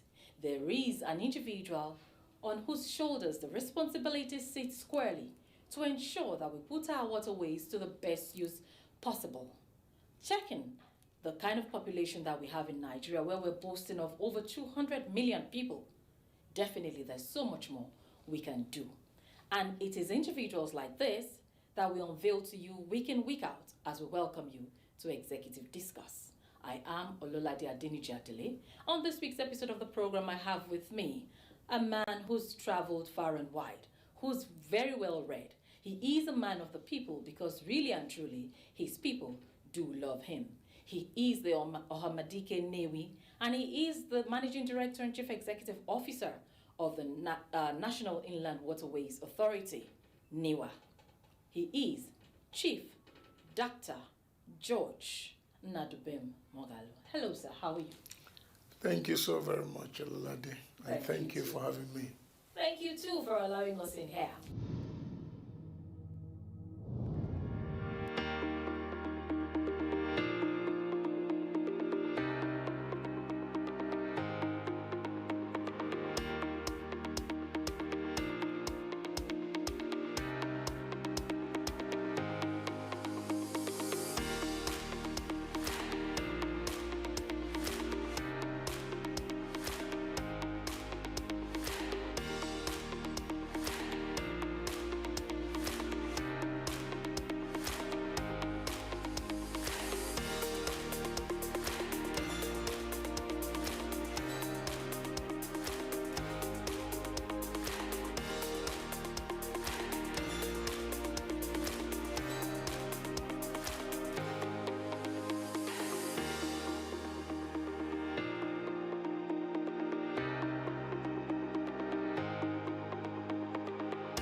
For the purpose of our discussion and for our viewers to actually understand where we're coming from, because you're an individual who has, you're a trailblazer in your chosen field, and you're still blazing, the trail and conquering greater heights. We would want to know who exactly George Nadubem Mogalo is. Where were you born? What were your early years like? Tell us about your childhood.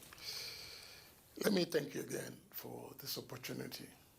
the privilege of having me talk to you, and welcome to my house. Thank you once again. George Nadube Moral, like you rightly said, is just an ordinary Nigerian, born on the 10th of December 1962 in a place called Aba in Abia State. Grew up in Aba, went to primary school, Santa Maria Primary School then. But after the war, the name was changed to Constitution Christian Primary School. Then from there, went to Ngwa High School in Aba. And then left Ngwa High School in 1977 with a Division 1. And then I proceeded to the Institute of Management and Technology in Nugu, where I read Fine and Applied Arts. I'm a fellow of the Institute of Sales Executives, a fellow of the Institute of Corporate Administrators of Nigeria, fellow of African Business School, member Institute of Public Relations, member Nigerian Institute of Management, and so on, and so forth. I had a wonderful childhood. With every sense of modesty, I'll say that we're among the privileged. But we had a very disciplined father who lived a very Spartan life. My father, late Chief Gabriel Moralo, is a businessman. He did all his business in Abia State, and then grew his business. He was, by their standard then, he was quite rich and comfortable. My mother is a princess, the first daughter of the late Igwe of Lilu, a town in Ihiala local government area. Igwe FOC Olikago OON. The late Igwe of Lilu and clan head of Ebonesi. Ebonesi is a clan in Ihiala local government. She was also in business, and my father is a polygamist. I had 4 wives. My mother was the third, and my mother had 7 children, 3 girls, and then 4 boys. Yes, I happen to be the first of the boys, but I'm number 3 in the line of the 7 children. And my elder sister is Gloria. She's married in Umaya with grown-up kids. She's married to an Abia State man. Then my sister Maureen was married to a Yoruba man. She used to be Mrs. Ikbaye. Okay, and then my 3 younger brothers have lost the one following me directly, a reverend gentleman. Thereafter, Amobi Kingsley. So that's basically who I am. Most importantly, also, I'm very happily married. Yes. Very happily married. Lovely kids. Yes, very happily married, and then we are blessed with 5 children, 2 sons and 3 daughters. Fantastic. Fantastic. Now, looking at your background, your father was a businessman, and your mother, to an extent, did business. Ordinarily, I would have expected you to go into the business world fully. That's exactly what happened. When I finished my youth service, I had to go to business. I joined the family business. From there, I started doing my own business. But that did not remove that urge to serve, that desire to play politics was still there, was still burning. That commitment was still there. So once I had the opportunity, I moved, because even when I wasn't going into full-time politics, when I was doing my business, I decided to do the business that has to do with my training, okay? Advertising, public relations, yes, then printing, developing a print in the printing industry. So those has to do with my training. It's only when I now shifted a little into construction of houses, roads, and what have you. But I felt that there's a level you get to in management. What is important is your ability to give directives, your ability to take responsibility, your ability to share responsibility and assignments, and the ability to work with people. So in the construction industry, what I now did was to get involved experts, got some engineers, surveyors, and then the ones we recruited them. The ones we brought in at executive director level to be able to partner with them. We also did that, so that's also how we now got into that business. At a point later in my life, far later, we now set up also a bottling company. I didn't tell you that. Water bottling company, Aquadera Technologies Limited. We bottle water, we produce plastic bottles and caps, and then bottle our own water. Aquadera, yes. Wow, that's interesting. The urge to serve had always been in you. Would it be safe to say maybe you had this bit of the spirit of a rebel in you?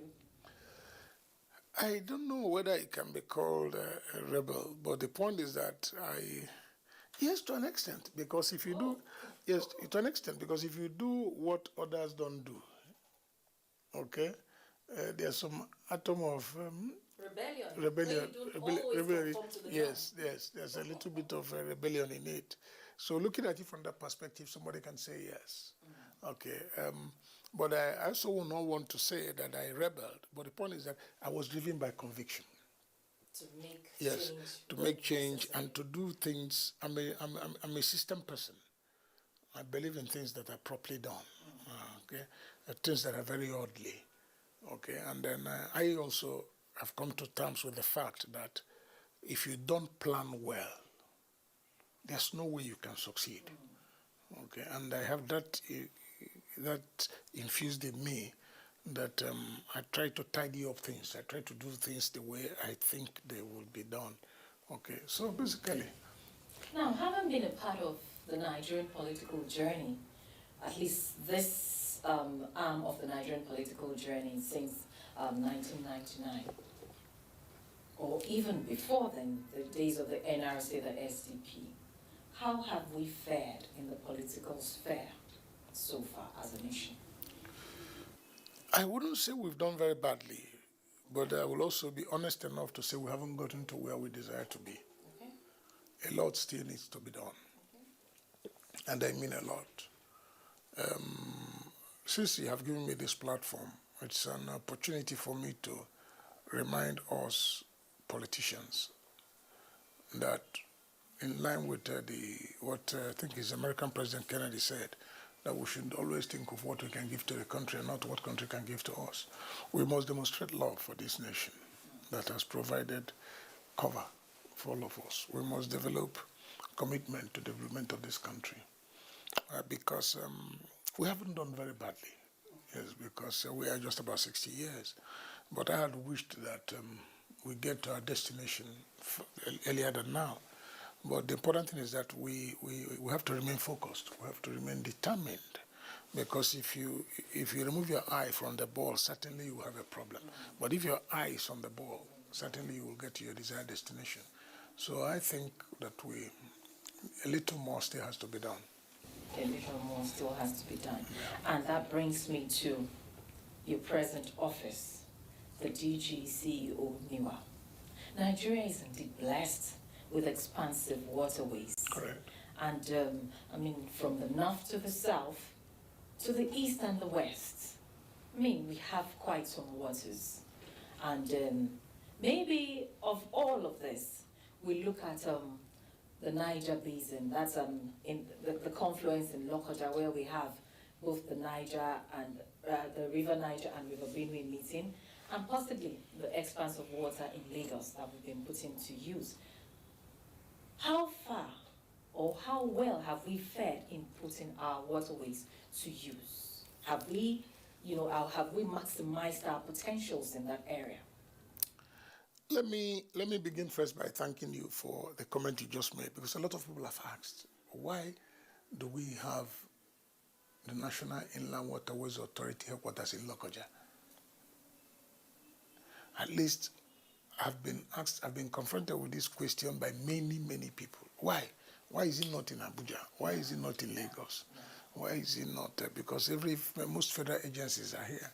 So it's good you brought this up, because one, I need to tell the people that Lokoja, being our headquarters, has historical, correct, it has a historical reference. It's the confluence city. It's the meeting point of both the Niger and River Benue, and it's a historical city. So that alone justifies why the federal government then, not even the federal government, the government then located the project, the NDLEA, National Land Waters Authority headquarters in Lokoja. Having said that, I very much share your sentiment that we're a blessed nation when it has to do with water resources. Because as we speak, I can be honest enough to tell that we have over 10,000 kilometers of waterway in this country. Wow. And it may also interest you to know that you can access 28 states of Nigeria by water. Fantastic. 28 states by water. So, but the sad thing here is that it's only over about 3,000 and some fraction kilometers that is all year-round navigable. And even these ones that we have all year-round navigable requires routine or regular maintenance dredging and then river training so that the routes they access will be all year open for it to be put into effective use. So we have the potential. It is about us now working very hard to now put this potential into use for the benefit of our people, for the benefit of our nation, for the benefit of our economy. So there's quite a lot to be done because, like you said in your introduction, it's a gift that we need to harness. And the moment we harness it, the benefit is monumental. The benefit is enormous. Apart from the fact that, like I did, last time I had an interview, I was discussing with the crew that were talking to me. I said, I'm driven by the fact that I want to reduce the pressure on our roads. Exactly. I want to decongest the ports. If you don't put into effective use our waterways, you cannot decongest our roads. Our roads are not designed to carry the infrastructural weight they are carrying now. For example, if you have 5 million containers going from Lagos to Onitsha and Aba, what that translates is that 5 million trailers will be on the road going and returning. There will be 10 million trips. Because it means that if you take those containers down to Onitsha or to Aba, you have to return the empties back to Lagos. And the only way we can remove this pressure is if our waterways are all year round navigable, trained, and functional, so that we can use barges to move these containers from the main ports to our inland ports. As we speak today, we have a completed inland port in Onitsha, world class. We have a completed inland port in Baro, world class. We have a port ongoing now in Jamata, in Lokoja. It's ongoing. We have a port in Uguta that is also ongoing, though abandoned for some time because of lack of resources. So by the time these ports are completed, and then we have barges to move consignments by water, the pressure on our roads will be removed. Secondly, because of the pressure on the ports by way of the trucks that come in, the roads even leading to the ports can't carry the weight, apart from the fact that containers are things that happen every day. On daily basis, they come, they offload. So if you don't remove them as quickly as they come, they will stockpile. And when they stockpile, the ports are congested. Simplicity. So we need to do quite a lot of work in this regard. And that's why. That's what's driving me. Okay. If you recall, not long ago, we did a test run of moving consignments between One and Onitsha. Yeah. We're trying to conclude the other arm of our test run, and that is moving consignments from Lagos to Onitsha by water. Once we are able to do this, because I know the average businessman will wait for government to start before they can key in. So after we have dealt with the Onitsha, the Onitsha axis, there was great enthusiasm. I engaged the Chamber of Commerce, I engaged the business community, and we talked. They shared their concerns, they appreciated the effort we are making, and offered their commitment to make sure that we succeed. And they're willing to key into our program by way of not only their investment, but getting their cargo. And apart from that, some even were even saying they want to buy badges. Wow. So that they can move their consignment. Because they know the problem that we are having on the roads, at the same time with our ports being congested. So if we're able to do this, which we are committed to doing, I can guarantee you that the pressure on our ports will be drastically reduced. And again, there's an issue they raised, which is of great concern to me. They are desirous of having Onitsha as a port of destination. Okay.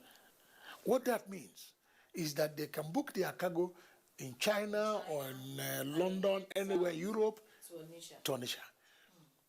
The vessel may not bring it directly to Onitsha. The vessel can offload it in Lagos, but they'll be correct. They will transfer it to barges, and barges will move them straight to Onitsha. And I give them my commitment that I will do everything possible. Wow. I will do everything possible to ensure that that is done. Because one, it's going to expand the business interest. It's going to grow our economy. It's going to create new employment opportunities. A lot. Employment opportunities. Have you imagined the situation where if barges now start coming from Lagos to Onitsha on a regular basis, there's no way they will start from Lagos and end in Onitsha. They will have some cities they will be stopping as stopovers as they go. I can guarantee you that by the time you do 5 stopovers in this city, new towns will develop, new businesses will grow. And in doing this, our economy will continue expanding and grow alongside with it. So there's quite a lot that we can do using our waterways. And we have not even talked about the tourism potential. Yes, that our waterways can And yes, the tourism potential is enormous. Yes, we will come to the tourism potential because that's one key area too. But I'm wondering, how did we get to this level where it has now taken the present administration, with you being in office, to realize that these things can be done? I'm sure you understand. Yes, Lola Daisy, when oil was discovered in this country,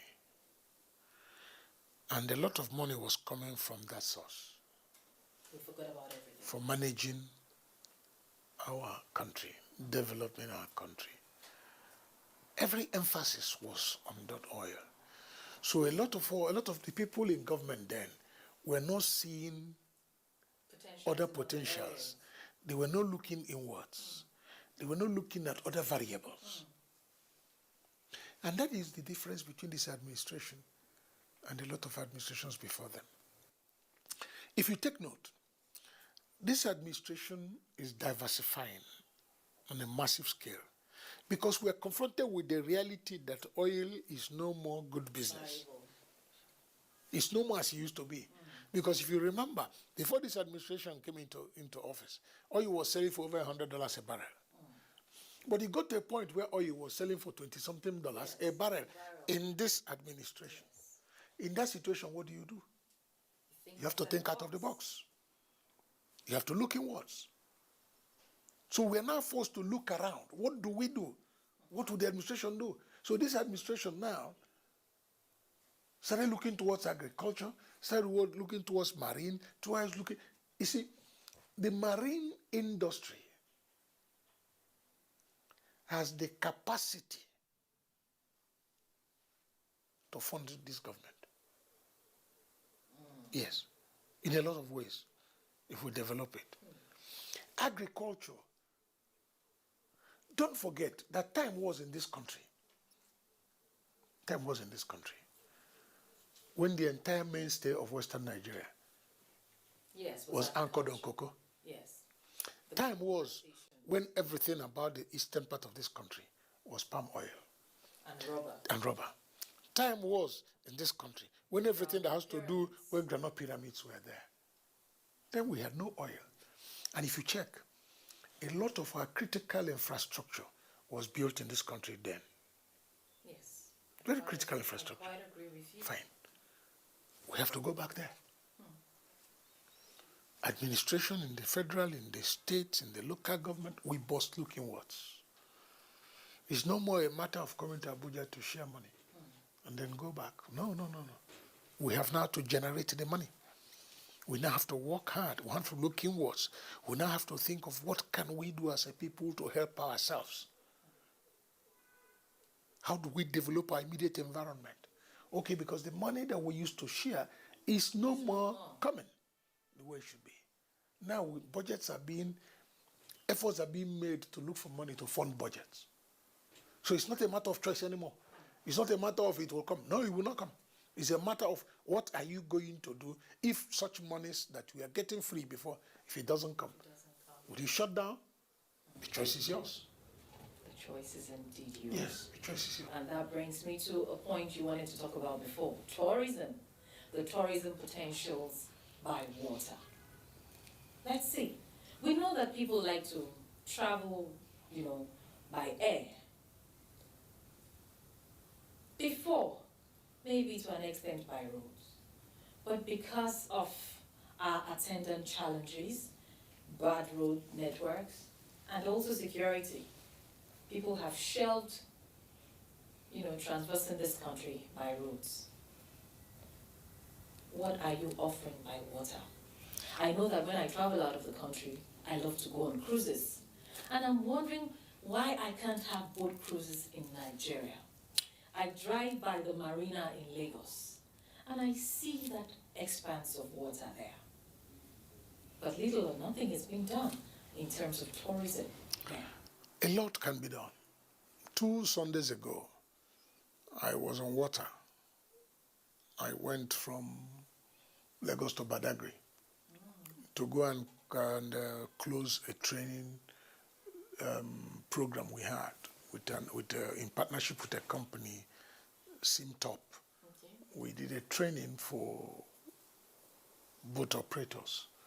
Okay, about 400 of them in Badagry. When we were coming from Lagos, there's this resort, because it's about an hour, 20 minutes ride, boat ride. There's this lovely resort on the right. Yes. And I asked them to slow down. That I'm interested in that place. I now realized that there's also another beautiful resort as you go down on the left that even has accommodation. Yes. Where you can leave Lagos and come and stay there for the weekend. Yes. And then go back. These are things we need to develop. These are things we do and we build our economy. And when the first one we stopped, we saw some white men walking around there. It was a beautiful scenario. So it can be done. In Niwa, we are talking with a group that is interested in providing ferries. Okay. That they want to do ferry business with us. We are trying to encourage them to do ferry business. 2 nights ago, I had a team that visited me and we were discussing. What were we discussing? We were discussing the congestion we have between Asaba and Onitsha during Yuletide, during Christmas, New Year, Easter. Is a nightmare. It's hours. Days. If it's only hours, it's manageable. As I mean days to cross that short distance. And somebody now made a suggestion that he wants to partner with Niwa, that he wants to bring a pontoon. He wants to bring a pontoon to move vehicles and people between Asaba and Onitsha. Wow. And the thing caught me. Wow. I tried to imagine the volume of movement at that time. The pressure is going to reduce, and the comfort is going to provide, apart from the financial benefit, the comfort is going to provide that somebody, he may have thought that if I leave Lagos or I leave the north coming through Onitsha, that when I get to Asaba on 23rd, I'm going to arrive on 25th morning, is enough to make you not want to travel. Yes. These are realities. But the beautiful thing is that they are avoidable. But those potentials have not been explored. But somebody is trying to explore it now. All So, we need to do is think outside the box. think outside the box. The man said he's going to lease, look for where to lease a pontoon. That's what he wants to do. He came to discuss with me. I said, I'll give you all the support. Because these are the kind of things I want done. For example, we just finished a jetty in Odegbe. You can use that route to be moving your pontoon. And once you come from Asaba axis up to Onitsha axis, you are dropped and your vehicles drive off and you go home. The pressure is reduced. So these things are things that can be done.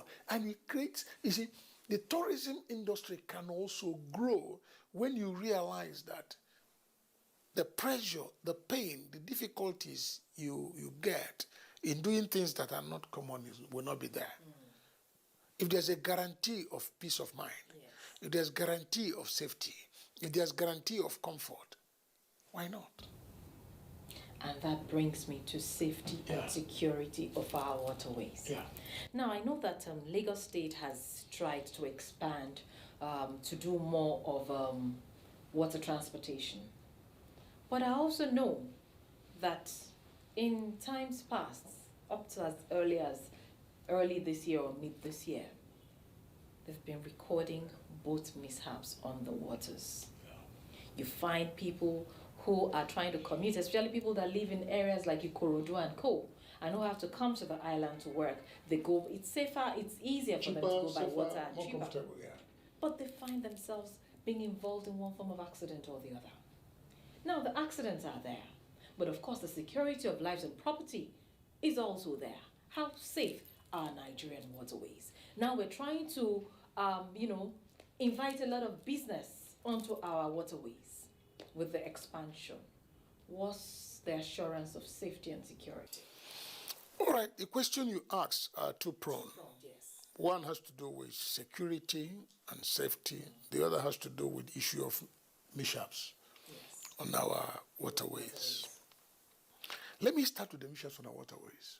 Just like every other, like you have on roads, you have on the water, accidents do occur. But there are times you find out that some accidents are born out of carelessness, some are avoidable, and some honestly should not happen.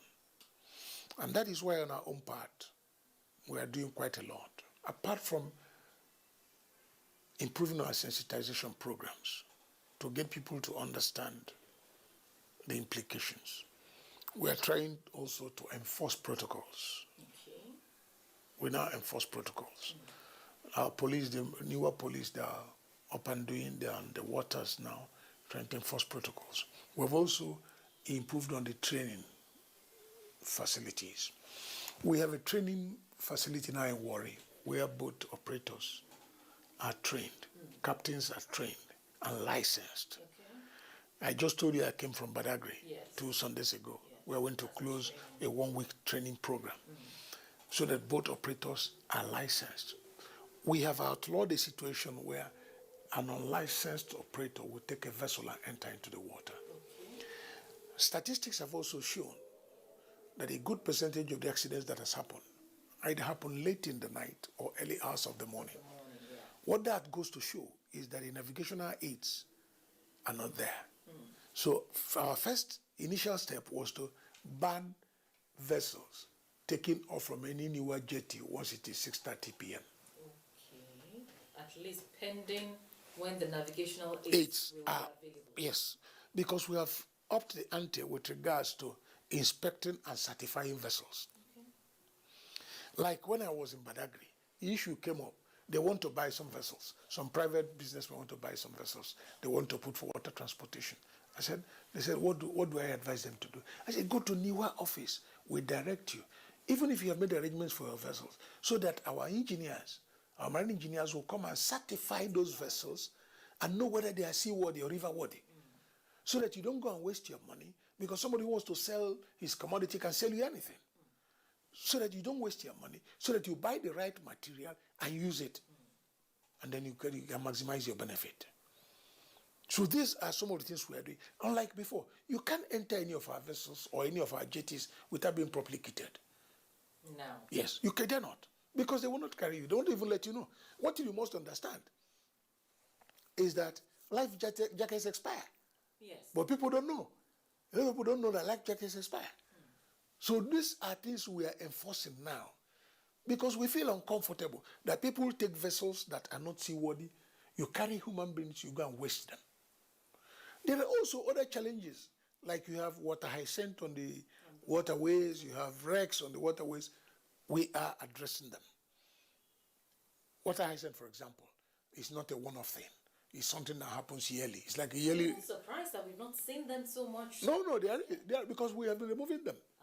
2019, we did a lot of water hyacinth removal. In our 2020 procurement, a lot of water hyacinth removal is being done. Even in our projections for 2021, we're doing the same. Good. We're also doing removal of wrecks, okay, from our waterways so that we can make them as safe as possible. Then coming to security. Apart from the fact that we have boosted the morale of our newer police, everybody is conscious of safety. And everybody is desirous that we address the safety issue. I must use this opportunity to commend the Nigerian Navy, the Air Force, the police, the Army, the armed forces generally, for the support we have received from them. Okay. Commend our sister agencies, NPA, NIMASA, Shippers Council. Everybody is concerned, and for us, safety is a key issue to the development of this industry. We're really looking forward to, a more vibrant Nigerian waterways where we can do so much and get so much from that industry. I have been speaking with the Director General and Chief Executive Officer, National Inland Waterways, NIWA. Of course, talking about Chief Dr. Mogalu, George. Of course, George Mogalu. Let's take a pause here, a quick pause really, because this man has done so much in this short time that he's been in office. But let's see what exactly happens. Let's meet one or two people that he's worked with and find out how he is on the workspace. Come with us. It's the Executive Discuss. Dr. George Mogalu is a complete gentleman and very humble in his relationship with staff.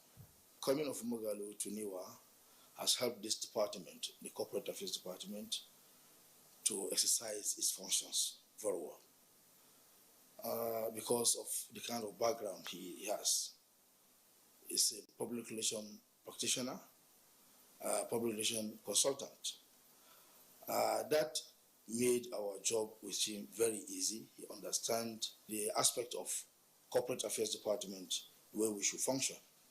It makes my job easy with him. He has a very unique personality in him in the sense that he has this one quality, which I always say to people, that is one executive I have experienced throughout my stay in NIWA that quickly says sorry to his staff whenever you understand what you are suggesting is better than his own argument point. Back to your duties. I know that you do so much in ensuring that you put your stamp of authority on the sands of time in Nigeria, and now politics is a major part of your life. A little bird tells me you want to contest elections. How true? Let me put it this way. I'm driven by God's plan for me and the wish of the people. Okay. And I'm available to serve them. Okay, now you're making a political statement here. You're not telling me what our viewers want to hear. Okay, what would the viewers want to hear is that George Mogalu will contest elections. Fantastic. No doubt about it. George Mogalu will contest elections. George Mogalu will serve because you need to contest election to get a platform that will enable you to serve. And that is why I said my ambition for tomorrow, my desire for tomorrow is driven by what the plans of God for me and the wish of my people. But let me also state very emphatically that I want to do my best now as the Managing Director, Chief Executive Officer of the National Inland Waterways Authority. I want to justify the confidence of the President in approving my appointment. I want to justify the confidence of the Minister that made the recommendation.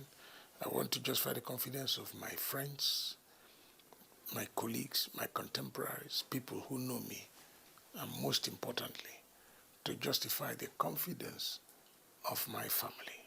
Very important. My family, for the support they have given me all year. And then, so that God, who made the appointment possible, because I believe very strongly our power belongs to God, that God, who provided this opportunity for me to serve, will also say, yes, he has justified the appointment. So my major emphasis now is NIWA. My major emphasis now is to leave my footprint in NIWA, so that by the time I leave NIWA, I said it from the first day of my appointment, that I want a situation where by the time I leave NIWA, that water transportation will be the choice means of transport, of goods, and personnel. If I'm able to achieve that, I can assure I'm good to go. That will be great. Now, I also know that you're involved in a lot of philanthropic gestures. I mean, I was opportune to know of, I think about two or more houses that you built for some widows. Yeah. And I'm wondering, what is it that drives these philanthropic gestures in you? What is it? First of all, Is it because you're going into politics, or what exactly? First of all, I want to give God the glory, because it is God who gives you opportunity, who gives you enablement, who reminds you of your responsibility to society. And God knows what I'm telling you. I have a foundation that I set up long before I went into politics. Okay. It's called Zimozo Development Foundation. And what that means is show me the way. Show me the way. And that foundation, in my little way, even when I didn't have anything, I've always tried as much as possible, pay school fees here and there, pay hospital bills here and there, provide clothing here and there, provide food and things. Then at a point, as days go by, I keep enlarging the coast. Okay, I keep paying people, started showing interest, friends keep supporting me. Like this last houses you're talking about, 3 houses, that's not the first we've done before. Wow. That's not the first. And we intend to do more. As opportunities arise, we do more. For me, I believe, I'm driven by being my brother's keeper. I'm driven by using that which God has given me for the benefit of mankind. I'm driven by how much love can I show. Because I've come to terms with the fact that material wealth, nobody remembers you for your wealth. Nobody remembers you for your acquisitions. But you're remembered for what you did for people, what you've done for society, the contributions you really have played. So I'm driven. I want when I have finished and gone, I want my epitaph to read that here lies a man who served society, who served mankind. That's what I want my epitaph to read. And for me, I see it as service. Service to mankind, service to humanity. Anything I can do now to improve on the lives of people around me, good. Like the people who beneficiaries, for example, of those houses. I met them only on the day of commissioning of the houses. Wow. I didn't know. Yes, I didn't know them. It wasn't as if you knew them beforehand. No, I didn't know them. I didn't know them. In your service for 3 days ago, my salary, when my salary came for the month, usually in paying hospital bills. Hospital bills, yes. Did you know them before? No, I don't. I'm not interested in knowing them. Last year, I asked them to go around all the prisons in Anambra State and identify everybody who is in prison because of inability to pay a fine of 100,000 and below. And I released all of them. Yes, I paid for all of them and got them out of the prisons. All. And I didn't meet one of them. I refused to.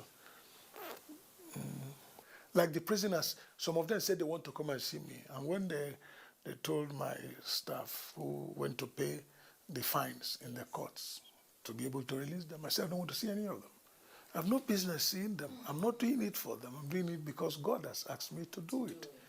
And I'm doing it because that is the will of God for me for that particular time. There are people I pay school fees for. I don't know them. I've not met them. I refuse to. School fees. I refuse to meet them. Wow. What am I meeting you for? What am I meeting you for? I don't want you to receive your gratitude. It's not you. It's because God has asked me to do something. And the God who sees, who knows, even the thoughts of our heart, who sees even what we don't see, knows what is driving me to do it. And having done it, if there's any reward coming, it will come from God, not from you. What are you going to do for me? Wow. So this is what drives me. If I don't give you, no, I don't have. That is the truth. But if I have, I'll give. I may not give you all your expectation, but you will give what but the little I have, I'll be willing to share. That is my orientation. Wow, wow. You're a man. You're a very, very unusual man, especially in this climate that we have found ourselves in Nigeria. But that brings me to your family. You're doing so much for so many people that you do not even know who they are. You don't know from what source, they have emanated. I'm now wondering, how does this impact your family? Do you have time for the family at all? To be honest with you, I've always apologized to my wife. Women are always on the receiving end. Because I've not given her all the time she deserves. That is the truth. She's made the sacrifice. We married when we were very young. I was under 25. Wow. Okay. And we've lived together for 32 years. Great. So she understands me. My children also, I owe them some level of apology because I find myself doing too much to satisfy everybody around me, even outsiders. And in doing that, it compromises their ownership of me, ownership of the time I have. So I give them that apology. And fortunately for me, they understand me and appreciate who I am. My wife understands me, knowing that if I don't do these things, I don't know whether I will live. That's orientation. So I give, but once I have the opportunity, I do my best to close the gaps. Okay. I do my best to make sure that the time spent with them is quality time, so that they can find a reason to forgive me. A reason to forgive me. For a man who is so busy, going all over the place, and he has said it, of course, his family seems to be on the receiving end sometimes. But let's get to meet some members of the family to actually find out how they are coping and what kind of a man he is on the home front. My father has always been a busy person. I think with politics and public service in general, he has had to go out often to get the job done. But I think the thing that makes him the person that he is despite being absent, often like most dads, I would say, is that whenever he was at home, he was at home. Like, you could feel his presence there. And a lot of people who work with him will tell you that he's the funny guy. He's the one who's like telling jokes and coming up with funny scenarios. And he was and still is a really amazing dad because he was present. He wanted to be felt when he was there. And as much as he was missed when he was away at work, there was always that, like, when he comes back, we're going to enjoy having him around. So yeah, he was very hands-on when he was around. My dad he's kind. He's loyal, hardworking. He loves intentionally. There's so much to say about my dad. I'm obviously a fan of him, so we could stay here all day talking about him. Yes, they've also confirmed what my guest today has said. He's busy doing so much in the area of inland waterways in Nigeria. And, we can only encourage him by urging him to keep on going. Now back to you, sir. You're a man who has a you dress fashionably. Now I'm wondering, what determines your fashion sense? Once it looks good on me, at times people see me and say, "Oh, you're very well dressed. Who made this dress?" I show them my local tailor. Some of them are made locally.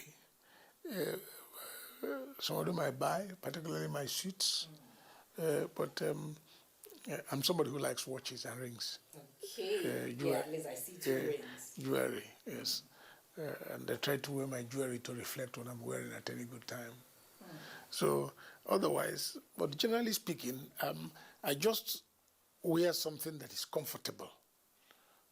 Because it has to be comfortable on me to look beautiful. Because if you start looking only for the beautiful aspect of it, and you're uncomfortable, yes, it's a whole different ball game. So for me, it's about just looking good. It's about being decent, because I grew up with this orientation that you are dressed the way you dress. Yes. If you look good, people will take you serious. If you don't look good, and more so, I'm a corporate player. Okay. More so, advertising, public relations all have to do with looks to a reasonable extent, because you have to present yourself in a manner that will open doors for you not to come in to sell what you want to sell or to say who you are. You must first of all be received. And for you to be received, you must create the enabling environment. And for you to achieve that, you must be acceptable. So for me, that's the driving force. Look good at all times, because you don't know who you are going to meet. Now, in your leisure hours, what do you do? Because you're always on the move. Yeah, the little time I have when it has to do with leisure, I like company of friends. That is one. 2, I play golf. Oh. Yes, I used to play lawn tennis and table tennis very much. I played football extensively. But now that one is getting older, it's either squash or golf. But squash, at times, why I like to go and play squash is that you spend little time to get maximum exercise. But for golf, you take your time. Anytime I want to play it, you budget that day for golf. Because by the time you finish playing, talking to your friends, the whole day is gone. So these are the things I do. I travel quite a lot. Because of the exigencies of both my duty and things I do, I now try to convert that traveling to leisure. I now compare myself to now like it, because otherwise it becomes very frustrating. Exactly. When you see it as a chore. Yeah. I have been speaking with Chief Dr. George Monalu. He is the Chief Executive Officer, Managing Director, National Inland Waterways Authority, NIWA. He's doing so much to ensure that we have a viable waterways. Even though we have so much water in Nigeria, we must put them to positive use. And one thing that stands out for him is that he strives to leave positive footprints on the sands of time by giving to any who comes his way. I hope you will take a cue from our guest today in ensuring that you become a trailblazer and you also imprint your footprints anywhere it is you find yourself. Let's do this again same time next week on Executive Discuss, as we shall be unveiling another individual. Till then, bye-bye for now.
Abuja, the place that unites Nigeria.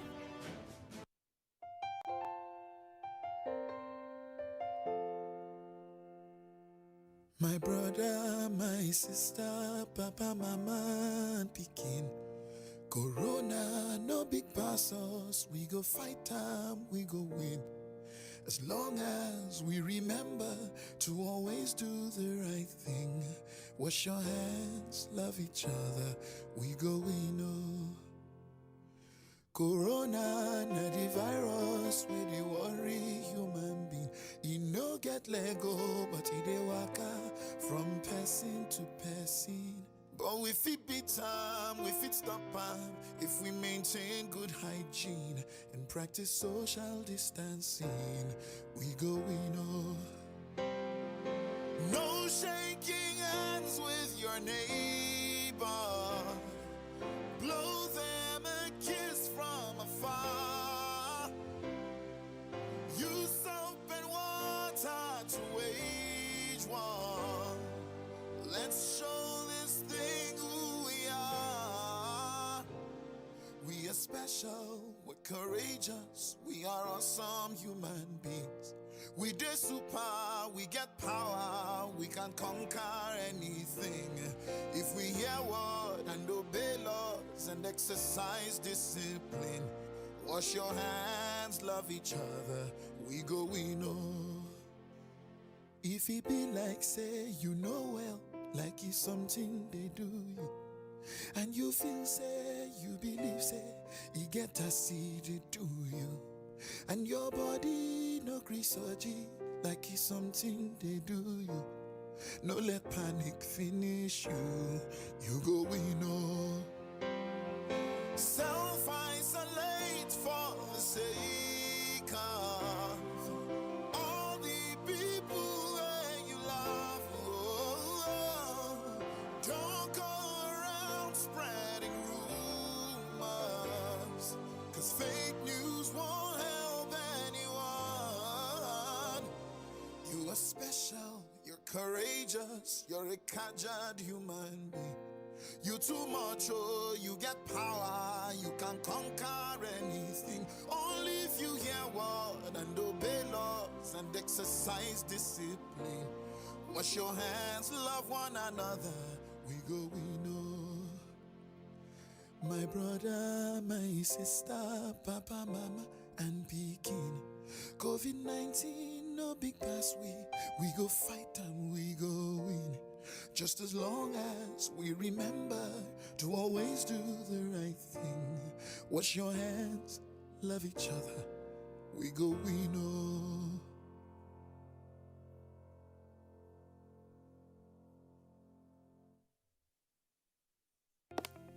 Although social media as a channel of communication is inherently harmless, it becomes harmful and damaging when used without discretion and thoughtfulness. Bad social media users spread rumors and fake news without verification. But good social media users stop, reflect, and verify information before sharing it. Be a good social media user. Stop the spread of fake news. Verify the authenticity of your source and use social media responsibly for a better Nigeria. This message is brought to you by the Nigerian Television Authority, NTA, in collaboration with the National Orientation Agency.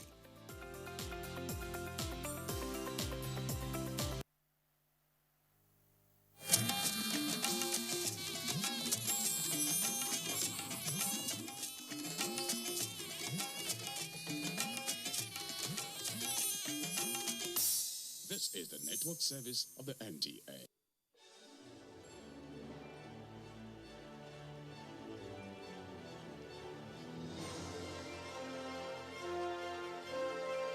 亲爱的朋友们，大家好！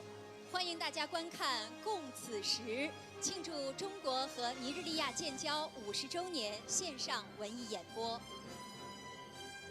刚刚过去的2020年，人类面临了新冠肺炎疫情的严峻考验。然而，病毒无情，人有情。中国和尼日利亚两国团结协作、共克时艰，谱写了双方友好合作的新篇章。今年喜逢两国建交50周年，两国文化部门共同编排制作了这台节目，为疫情下的两国人民祈福，为中尼建交献礼。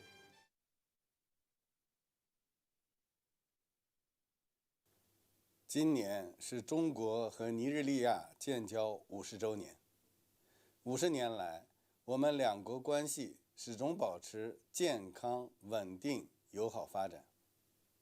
特别是2018年9月，中国国家主席习近平在中非合作论坛北京峰会上宣布，将中非关系提升至共筑更加紧密的中非命运共同体的新高度以来，中尼两国在经济、文化、安全等领域合作发展迅速，取得丰硕成果。刚刚过去的2020年是充满挑战的一年。面对突如其来的新冠肺炎疫情，中尼双方守望相助，共克时艰，两国人民的传统友谊更加深厚，为深化中非合作树立了典范。为庆祝中尼建交50周年，充分展示50年来我们两国在文化交流领域取得的优异成绩，充分表达两国人民对美好未来的良好祝愿。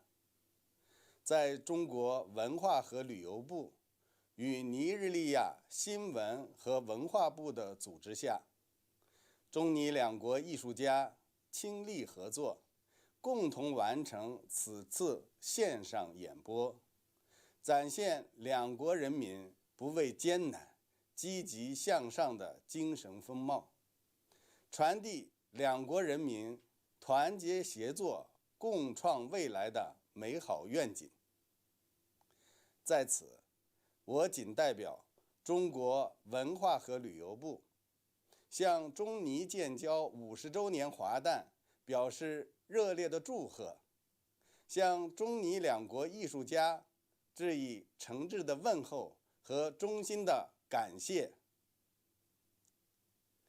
我相信，在全球疫情仍在肆虐的当下，我们两国文艺工作者克服种种困难，跨越万里，合作完成的这台线上演播，必将进一步增进两国人民之间的相互了解和友好情谊，为中尼战略伙伴关系的发展培育更为扎实的民意和社会基础。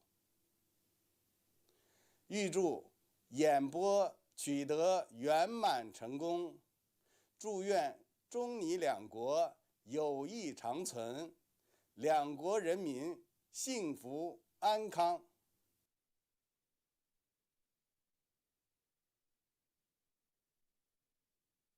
It is a pleasure to celebrate the remarkable occasion of the 50th anniversary of the bilateral relationships between China and Nigeria, which way back to 1971.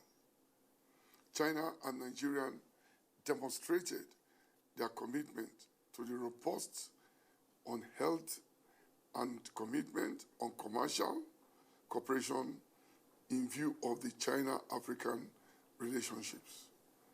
Nigeria and China enjoys one of the very strong diplomatic ties in the area of developing and making sure that both countries share diplomatic relationships. Both countries share similarities by partnering in cultural, security, commerce, and other social areas, which of course have given a very strong tie to making these two countries sharing a diplomatic relationship.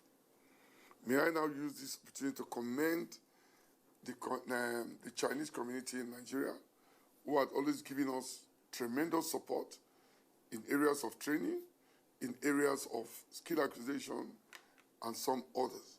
So to me, it's a pleasure to give this goodwill message in supporting the commitment of the Chinese-Nigerian relationship. I assure you the commitment of the Nigerian people for their laudable and support always. I assure you our continued support in all areas of interest. As the Director General, NCAC, and the President World Craft Council African Region, and also Chairman China-African Exchange Cultural Programs, I want to assure you that we'll continue to work together to make this tile a very strong one.